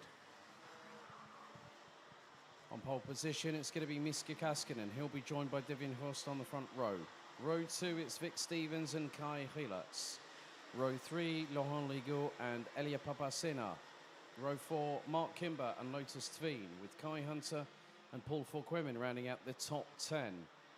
Camille McFarlane and Luca Schlegel on row 6. Row 7, it's Montego Masson and Sam Bergstein. Tom Langlois and Nicky Gauchi on row 8. Daniel Halsworth and Mathis Carnejac. Row 9, completing the top 20. It's Brandon Klein-Nagelvort and Shuma Tazaki. Completing the 26-strong grid is Titouan Lescali. Then we've got Marcel Lecuy, Alexander Savinkov, Arthur Robin, Tom Bouaou and Zach Scowler.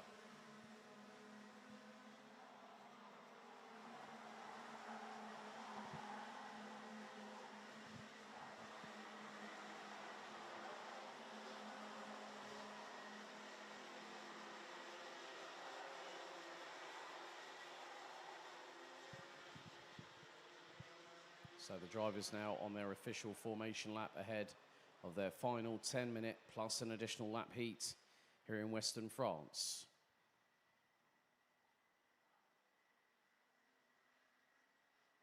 And so far, we've had 3 different winners, but it's Mark Kimber who has got 2 wins to his credit already.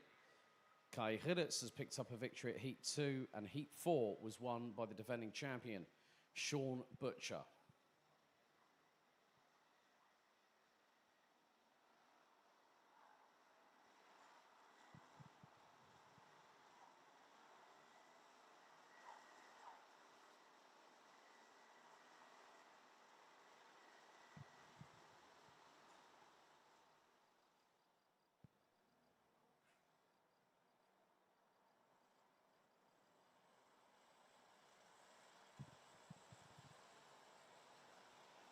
The drivers now make their way out of Dunlop as they slow to a crawl, heading into the 12th and final corner at this 1,280-metre circuit.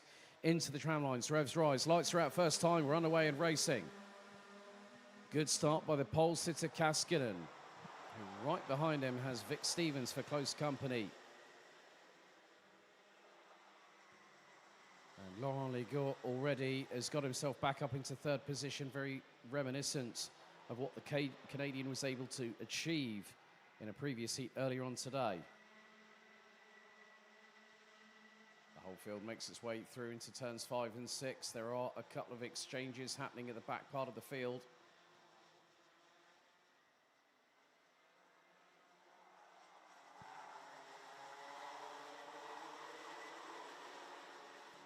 Mark Kimber's got Kai Hunter right behind him as up the inside. That's for 3rd place. Hillatz gets through on Ligaud, and the 374 now will start trying to push forward and try not to bring the Canadian along with him.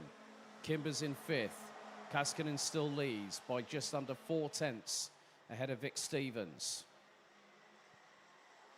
Luca Schlegel now makes an appearance into the top 10, having gotten past Denmark's Lotus Tveen in the 3-3-0. Paul Forquemin past Montego Masson. That's for 12th. Brandon Klein-Nagelvort up to 14th ahead of Sam Bergstein. Daniel Halsworth up to P16. As there are attempts happening once again, Mark Kimber has got through on Laurent Ligaud for 4th place.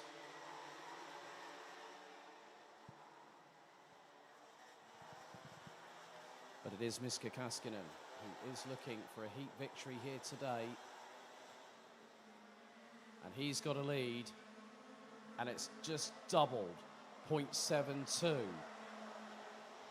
As Mark Kimber now trying to get past Vic Stevens, who in the meantime has been passed by Hillatz. There's Kimber up the inside through turn 3.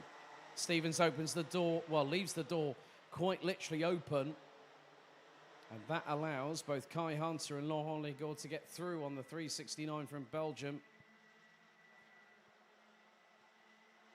Come through back into the infield once again.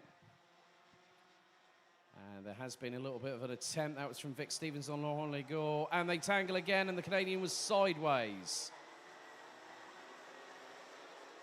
That would have allowed probably the likes of Devian Horst, Elia Papacina, Camila McFarlane to get through. And it's nearly 3 abreast coming out of turn number 11, I've just spotted.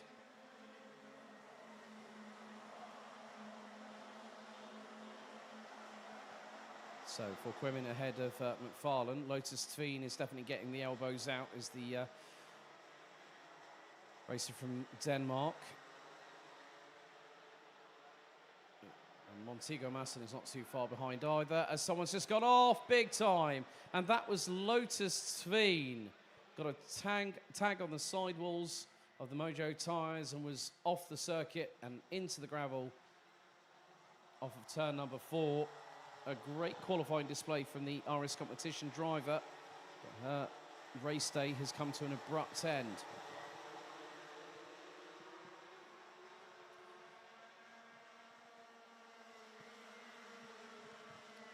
So that was Arthur Hobaut up the inside of Daniel Housworth, who managed to get the position back. They've just gone line astern coming out of the final corner. Iska Kaskinen still has the lead, but it's been dropped down to 0.442 seconds. Courtesy of Mark Kimber's fastest lap of the race, 52.137 seconds. Brandon Klein-Nagelvoort has made his way up into 10th position in the meantime. And he started all the way down in 19th. As moment for one of the Sodi kart chassis, there might have been Lucas Schlegel. And that was Paul Forquemin that managed to get through on the inside. Or the outside thereof, coming out of turn number 6 and in the run into turn number 7. But Miska Kaskinen still leads. Mark Kimber is hunting him down. Kimber's wanting to do the clean sweep today. 3 victories would guarantee him pole position for the pre-final tomorrow. And it was nearly 2.5 tenths of a second quicker. Devin Horst, in the meantime, in 5th place, has just put in the fastest lap of the race, but Kaskinen's trying to hold on. Kaskinen trying to hold on in front of Kimber. It's not going to make it any easier for the 302 to get past.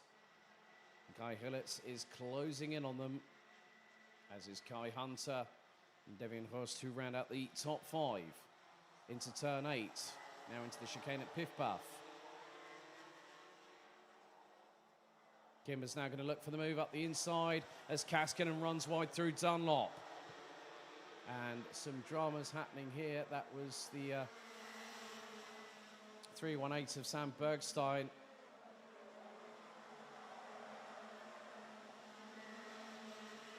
As now Kimber leads the way. Kaskinen second. Hillett still holding station in 3rd.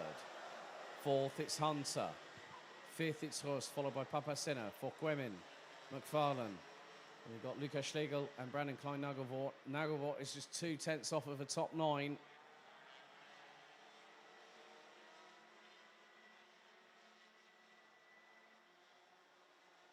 So coming up to 60% of the timer, having elapsed already. Top 5 last time around were 0.887 adrift. 4 minutes to go, plus an additional lap. Kimber leads the way, looking for 3 out of 3 here on Heats Day. Kaskinen in what has been his strongest race yet, as there is a move, and that has been facilitated by Kai Hunter, who gets through on Hillitz to take 3rd position away from the youngster from Tremelo in Belgium, just 16 years of age. Became a 4-time B&L Karting Series champion last year and has won 3 titles in that championship in 3 different categories, as a mini, as a junior and as a senior.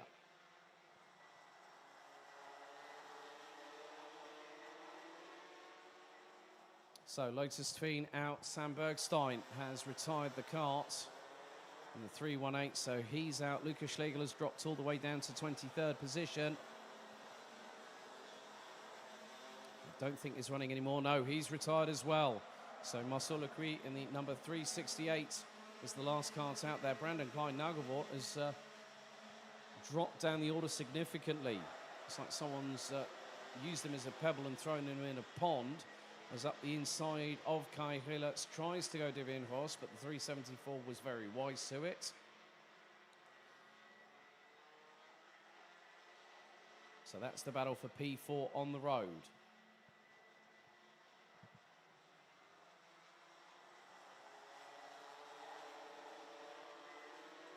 Two minutes and 20 plus an additional lap still to go.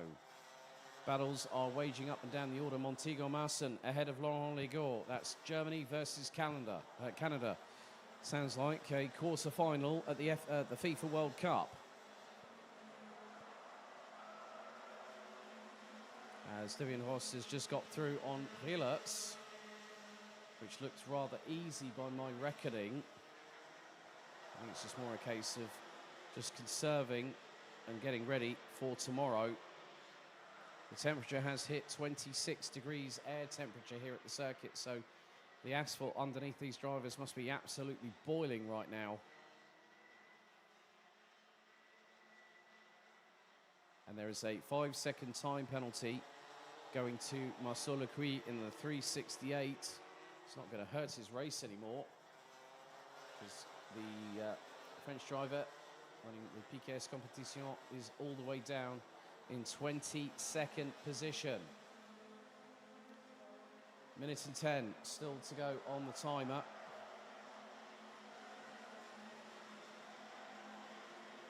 As Camille McFarlane closing in Paul Fouquemin for 7th position. One of the younger drivers on the grid versus the driver that is the eldest on the grid. That's the battle for P7. As we head back to the back straightaway, some battles are still happening. Things are starting to elongate somewhat. Mark Kimber, in the meantime, leading the way last time around, was nearly 0.8 of a second ahead of Miska Kaskinen from Finland, who's had an 8th, a 4th, and now looks to cap off the day with his best result yet, a 2nd. Drivers cross the line as we're now 20 seconds on the timer remaining, and we've had a mechanical black flag, and that is being shown to Montego-Marsan. The 394 from Kraft Motorsport is going to have to park it. So that's going to promote Arthur Robin and Daniel Housworth to the a little bit further up the top 10. Housworth has just been outside or skirting with the fringes of it. So the timer has expired. The last lap board will be at this time. However, Devian Horst is trying to close in on Kai Hunter, as just under 1.3 kilometers of racing remains for these drivers here. And no surprise that Marceau Lecuy's penalty was for causing an avoidable collision.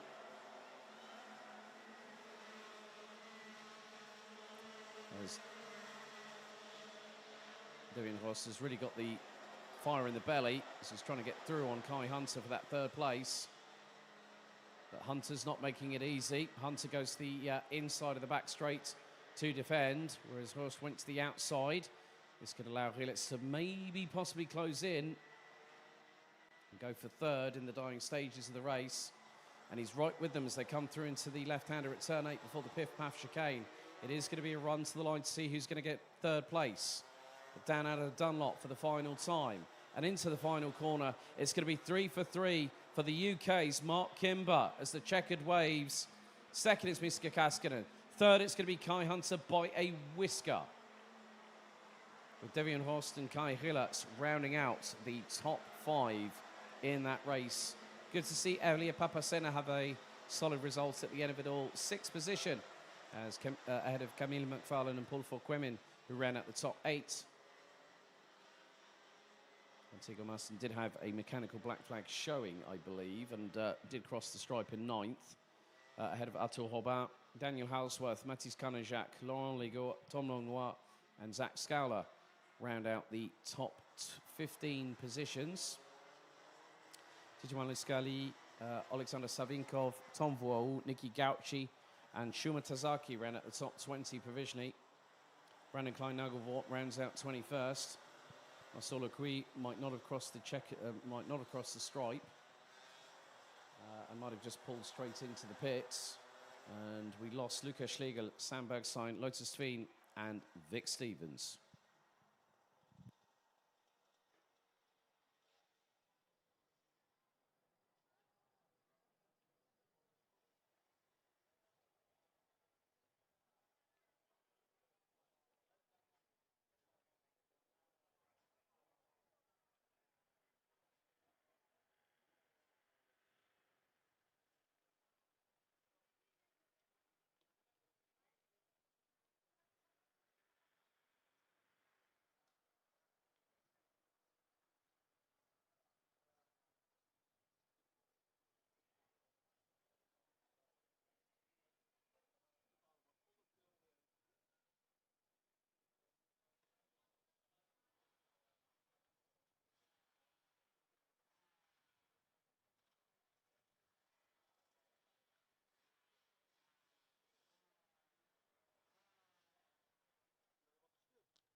After a slight delay, we get underway with our 6th and final Senior Rotax Heat, the penultimate heat of today. Let's take you through the starting grid for Senior Rotax.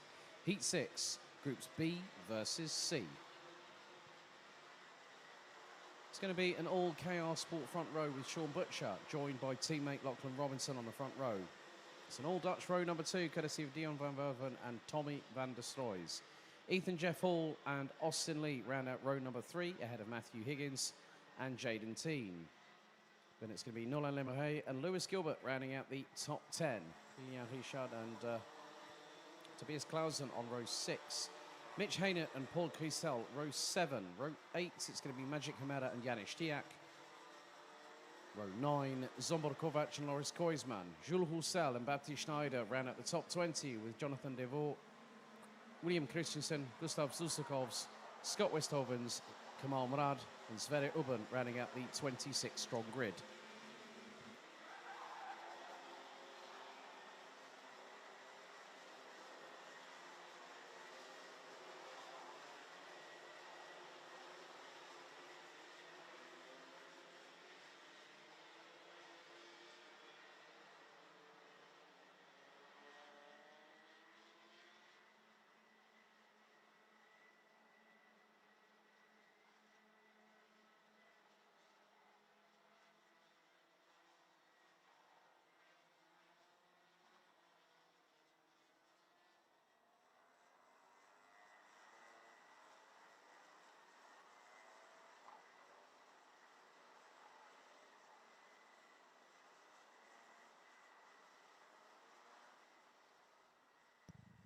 So the driver's now getting into formation at Dunlop, at the top right-hand corner of the circuit.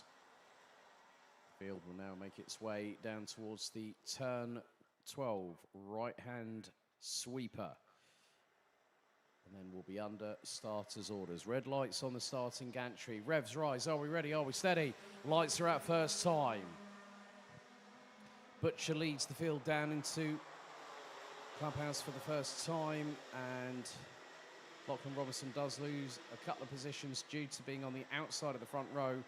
He's only down as far as 5th, as it's nearly 3 abreast coming out of the turn 3 corner. That is the 348 Kamal Murad going wide out of turn number 3 as the field makes its way down into turn 5. And someone has gone off the road and sideways again. But that might have been Loris Koisman, possibly.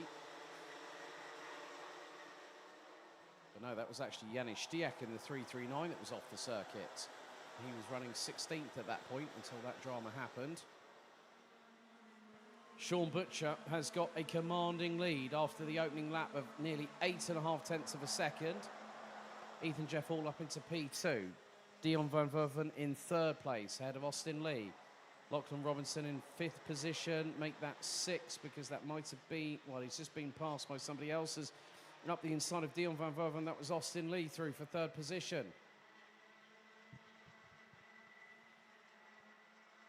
It's Matthew Higgins that got through on Lachlan Robinson in the 326. Robinson now returns the favour through turn 7. Higgins and Van der Stroys are at each other's side walls. Lewis Gilbert getting stuck in, so is Jaden Thien. There was a big bit of air with the right-hand side of the cart for Matthew Higgins going up in the air through Piff Paff. He manages to keep a hold of it.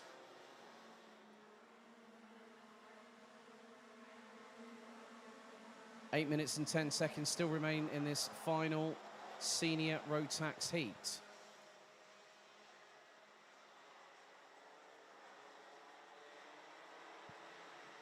So Jaden Thien makes his way up into 7th ahead of Matthew Higgins.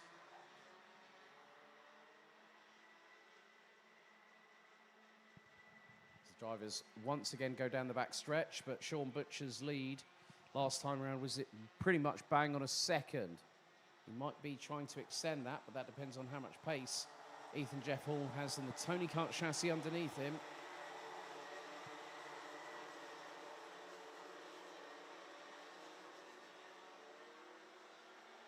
As more positions changing a little bit further up the front.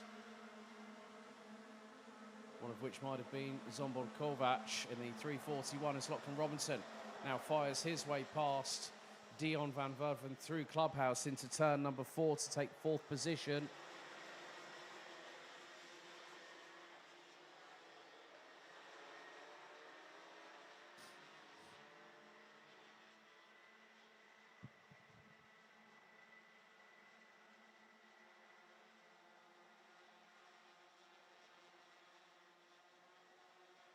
But Butcher's lead hasn't really been extended, nor has it been decimated in any way, shape or form. It's sort of stagnated, so to speak.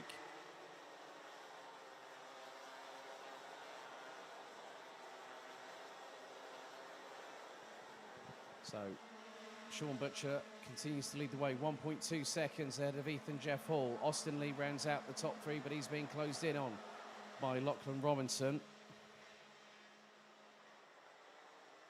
A little bit further back, Lewis Gilbert has got, that was more than likely, that was Nolan Emery up his inside, through into turn 3. And not only did Lemeray get through, also Tobias Clausen possibly did as well, along with Lilian Richard in the 384. And there goes, that's the 341, that's Zombor Kovac. It's now through on Gilbert. Getting towards the halfway point of this race, and Butcher still continues to lead proceedings. His lead now is stretched just under a second and a quarter. Lachlan Robinson, in the meantime, is trying to close in on Austin Lee. The pair were just over 2 tenths apart after that last lap.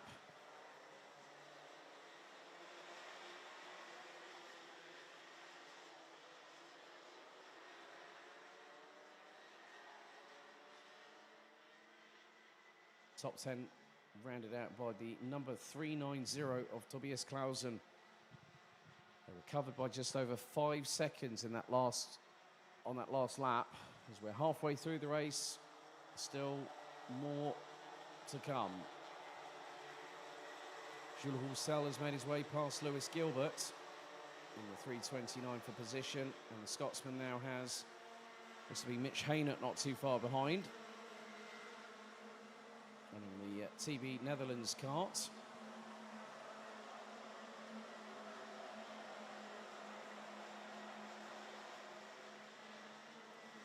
So drivers filtering their way through into turn number 3. Sean Butcher just commanding proceedings. In the meantime, Ethan Jeff Hall has scarpered away into the distance from Austin Lee and Lachlan Robinson, with Dion van Verven and Tommy van der Stroys running out the top 6. It's a little bit of a gap between the 311 to the 380 of Jaden Teen. He's got behind him the 375 of Matthew Higgins, a man from Trafalgar in Wales. He's also been doing a lot of racing in USF4 this year.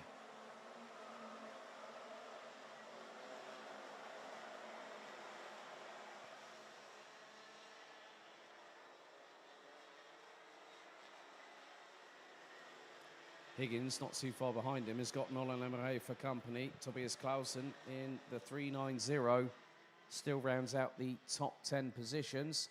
Janis Stiak has got the fastest lap of the race with a 52.094. We're on lap number 8 with 3 minutes and 20 plus a lap still to go.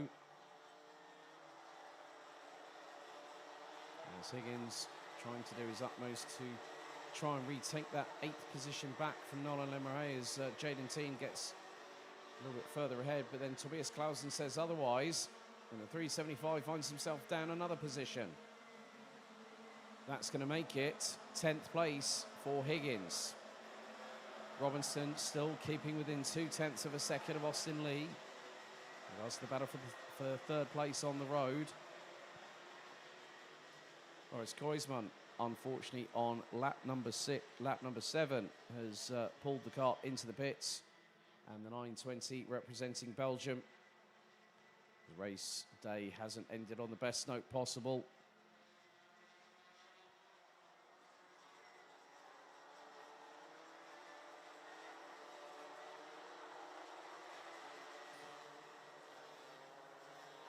So Lilian Richard is one step away from getting into the top 10.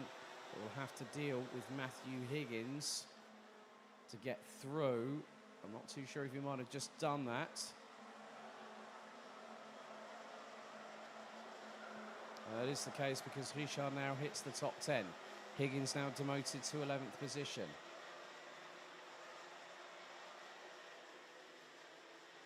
Janis Diak has gotten past Magic Chimera for 18th place as Sean Butcher continues to hold lead at around about the 1.1, 1.2 mark.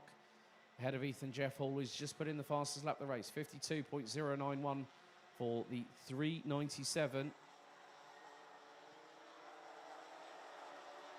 As a little bit further back, drama's there for Matthew Higgins. Zombor Kovac has gone through. So has Jules Roussel and Lewis Gilbert. Not only that, Mitch Haynett has as well. And Higgins is just trying to drive to survive, so to speak. There's now Roussel, Haynett. They're battling away. Going through into turn 3. There's going to be a little bit of a look up the inside. There was a touch. Clausen runs wide, bumps up and down on the grass on the right-hand side of the circuit and loses out 3 positions.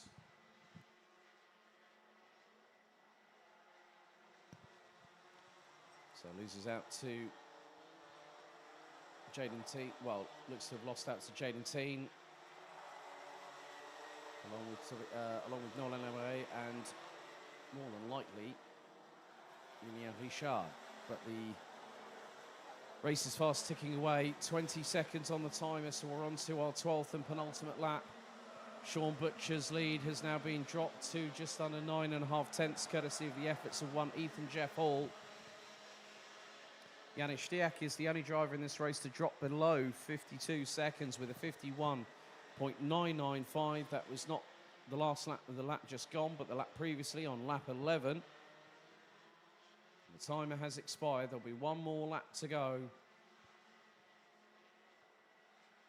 As the drivers still making their way into the inner technical part of the circuit, up towards Dunlop for what's going to be the penultimate time.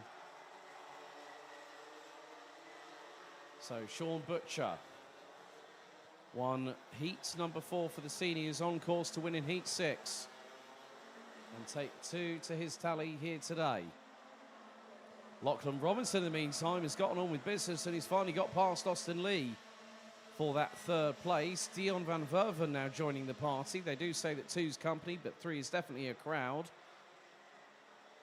Van Verven looks to get the undercut on Austin Lee. He's going to pull in behind the 379 down the back straightaway. Austin Lee defends on the racing line through turn 5 and through into 6.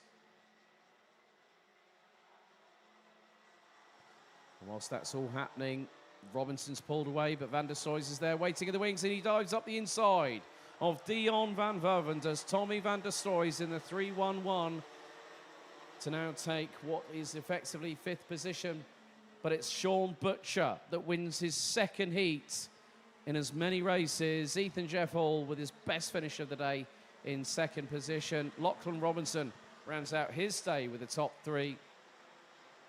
Austin Lee in 4th, with Tommy Van der Stoys taking 5th ahead of Dion van Verven, making sure that the move was completed through turn 8 on the final lap of the race.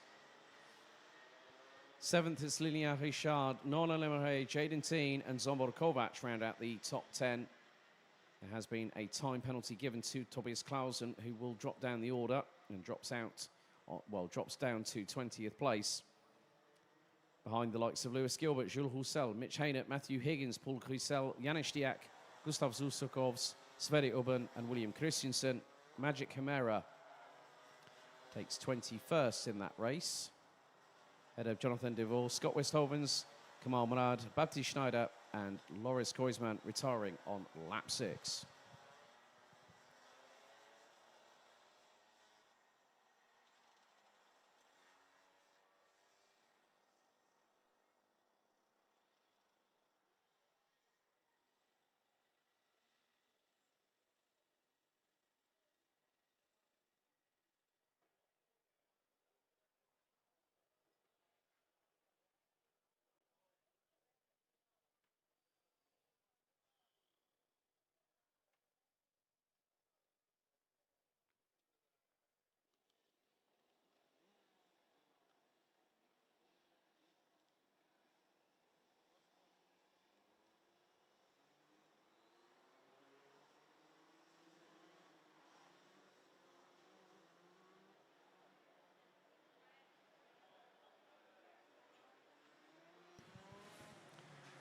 Time to go through the starting grid for the 15th and final heat here at Circuit du Val d'Argenton.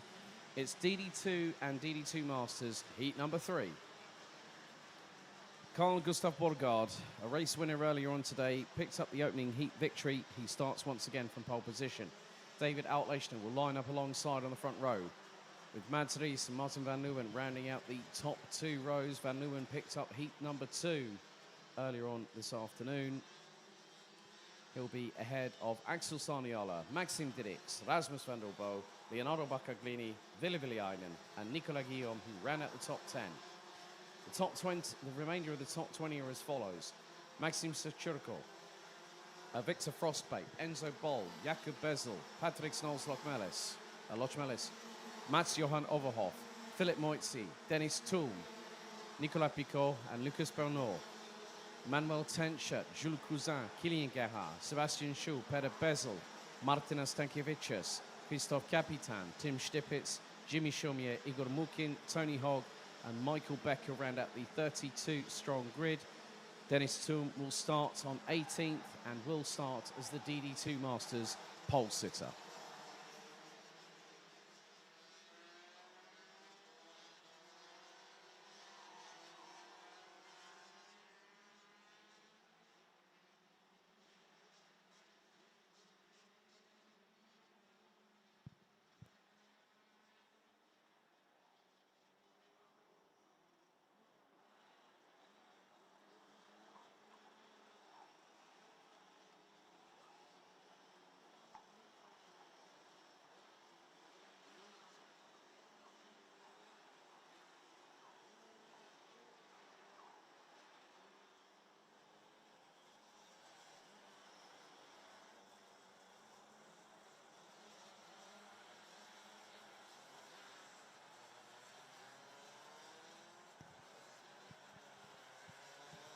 Drivers now get into formation as they head towards turn number 12. Red lights on the gantry. Lights are on, lights are out. We're underway. First time for the final heat in Western France. And it's a good start by the pole sitter, Carl Gustav Borgard, who leads the field going into Clubhouse for the opening time. 2-3 abreast at some points, but everyone have they made it all through turn 2 at Clubhouse? Yes, they have. Through turn 3, on the run up to turn 4, the right-hander that brings him onto the back straight away.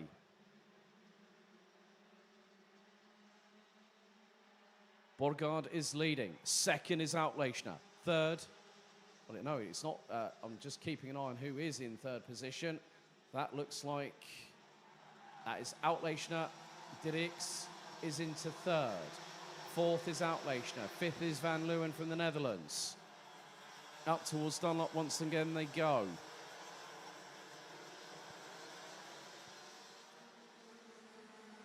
At the moment, Carl Gustav Borgard has a lead, and it's 2.5 tenths of a second ahead of David Outlechner. Maxime Dirks, Mads Ries, Martin van Leeuwen, Leonardo Baccaglini, Axel Saniala, as there's a change for second. Up the inside of Mads Ries goes Maxime Dirks. The 405 from Shepherd's Racing on the Kart Republic chassis gets past the Dane. Outlechner is not letting them get away.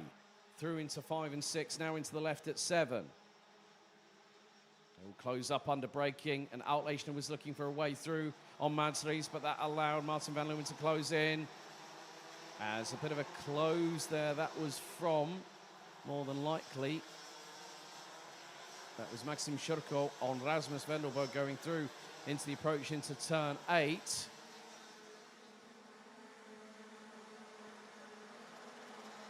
Axel Saniala, in the meantime, has dropped behind Maxim Sechurko and Rasmus van der Bo, the Finn, in the 469, now down to 9th ahead of Ville Villainen, his countryman from Finland.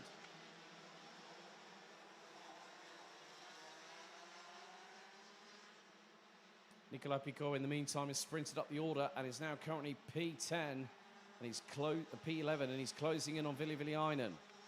Saniala looks for a dive up the inside, through into turn 7. Wants to get through on Rasmus van der Bo, but that's not going to happen. As all, there is a drama, and that is for the 435. That is Maxim Sechurko, who pulled to the right-hand side has got going again.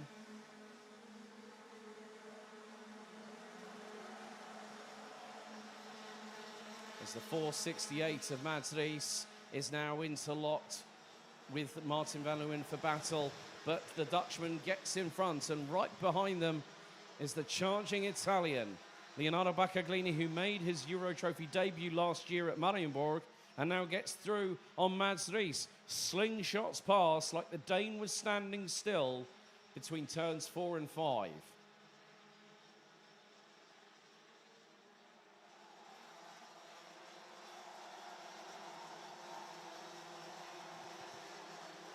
But now there's going to be a change for the lead, and it's Maxime de Rix. Maxime de Rix takes the lead, but straight away on the counter-offensive, Carl Gustav Borgaard retakes the lead through the final corner. This is DD2 racing at the front of the field at its finest. David Outlechner is now with them as they go through into Clubhouse. 6 minutes and 20 seconds remain on the timer. De Rix had the number of Carl Gustav Borgaard going into that penultimate corner, but Borgaard swung the cart wide, turned it in, and lit up the rear tyres with the throttle application.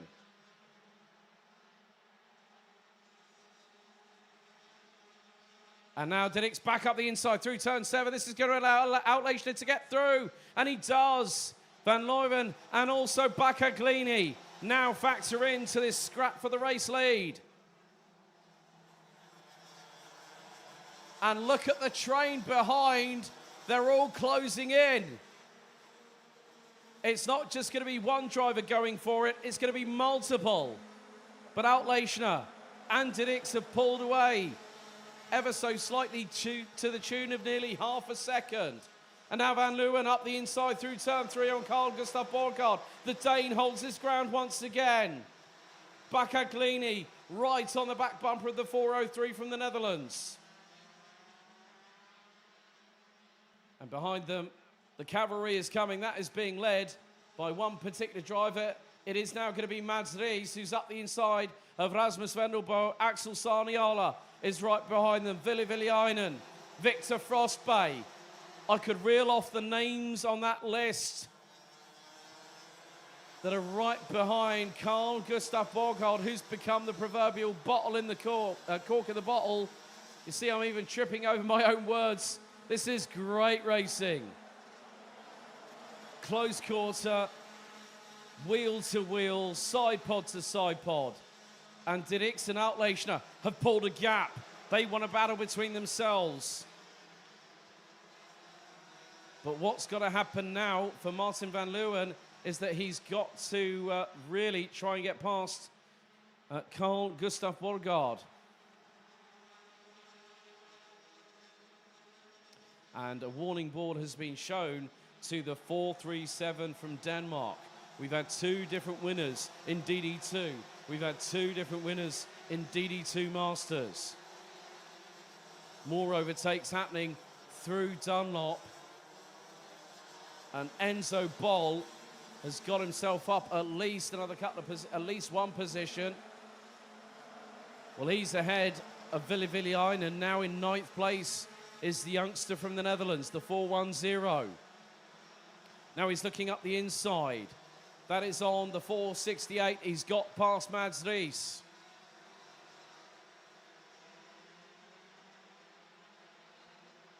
And De Rix is holding on to a slender advantage. Fastest lap of the race, the driver down in 19th position. Has not progressed as probably as high as he'd like to. Did get into the top 10 in the second heat. That was Lucas Paunot, who's just put in a 51.831 second lap time. Ahead of him, he's got Kilian Gerhardt, who's about a second up the road. 3 minutes still remain. Gap between first and second is just over 3/10. Top 10 covered by 4 seconds. Top 27 drivers covered by 9.8. More moves happening going through into turn 3.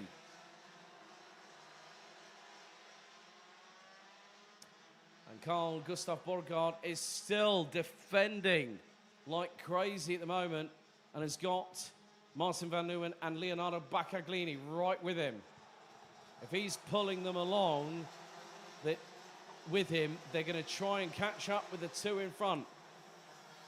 Because it's going to be, well, DD2 is starting to pull a gap on Autlechner, and Michael Becker's off the track going into the chicane. The 5:26, and dramas for Sebastian Schue. His front Nassau panel is off to the right. And his race is done. That's at turn 8.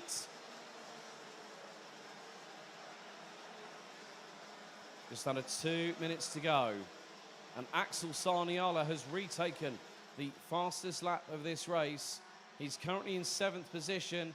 He's about 8.5 tenths behind Rasmus Vendelbo from Denmark. As Bakaglini looks up the inside. That was on Carl Gustav Borgard. That was for 4th place. And now Rasmus Vendelbo fancies an opportunity going through the Piff Paff chicane. Now up into Dunlop. Borgard defends. Vendelbo's got the run going through into the final right-hander.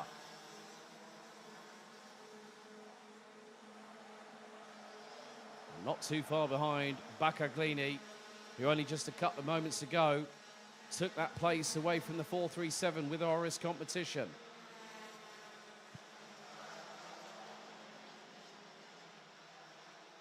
So a non-start for Mats-Johan Overhoff. Maxim Shurko out of the race. Sebastian Schue is out of the race. We're down to 29 drivers, rounded out by Tony Hogg from the UAE. As Vendelbo looking up the inside, has a little bit of a touch with Carl Gustav Borgard. This could give the opportunity to Axel Sarniala. And Sarniala is right on the coattails of Rasmus Vendelbo. He springs up the inside and takes the position. But the Dane's going to counter-attack through the final corner. Sideways from Vendelbo, out of the final corner. My goodness me. And there is Enzo Bol waiting to pick up the pieces.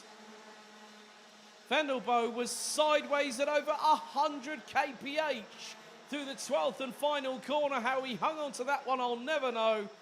But that was definitely one to watch. Timer has expired.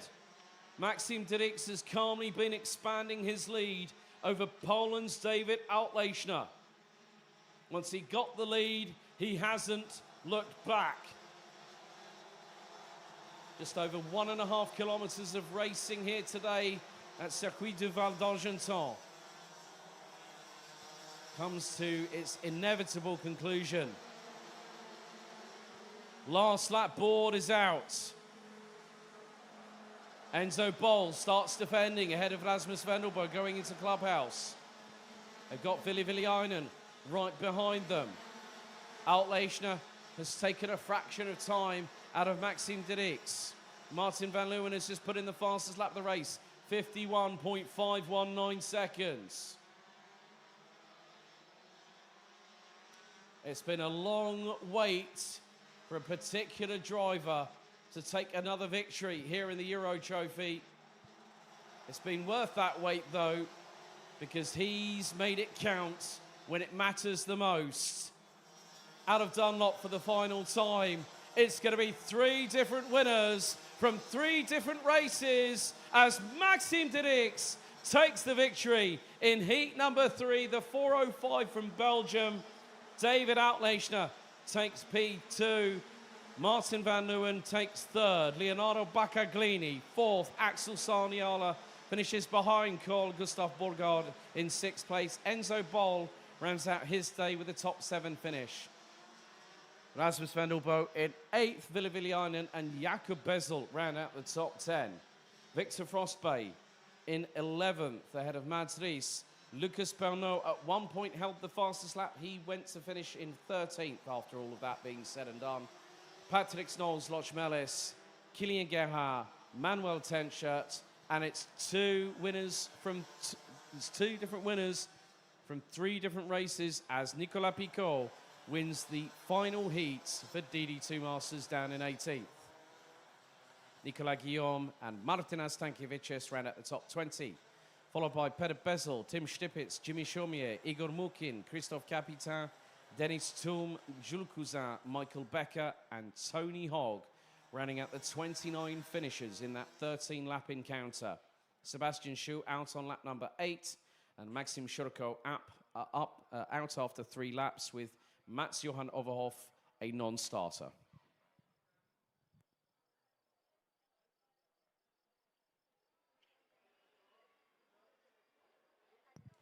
Well, that concludes the racing action here at Circuit du Val d'Argenton here in Western France.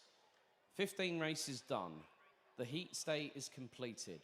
But tomorrow morning, we will go into finals day. We will have a total of 7 races, starting at 10:40 tomorrow morning, where 22 drivers will go into battle for the final 6 positions for the top 36 classified drivers for senior Rotax. Then we get underway with the pre-finals at 11:30 tomorrow morning local time, and then we start the finals from the grid itself from 2 p.m. tomorrow afternoon. A big thank you to the marshalling crew, the medical team, the entire staff here at Circuit du Val d'Argenton, led by Arnaud Sarrazin, also the recovery crew, everyone from the organisation, and everyone here this weekend. And a big thank you to everyone watching at home on the dedicated Euro Trophy live stream. We'll see you bright and early tomorrow morning for what looks to be an intense and exciting finals day. Good night.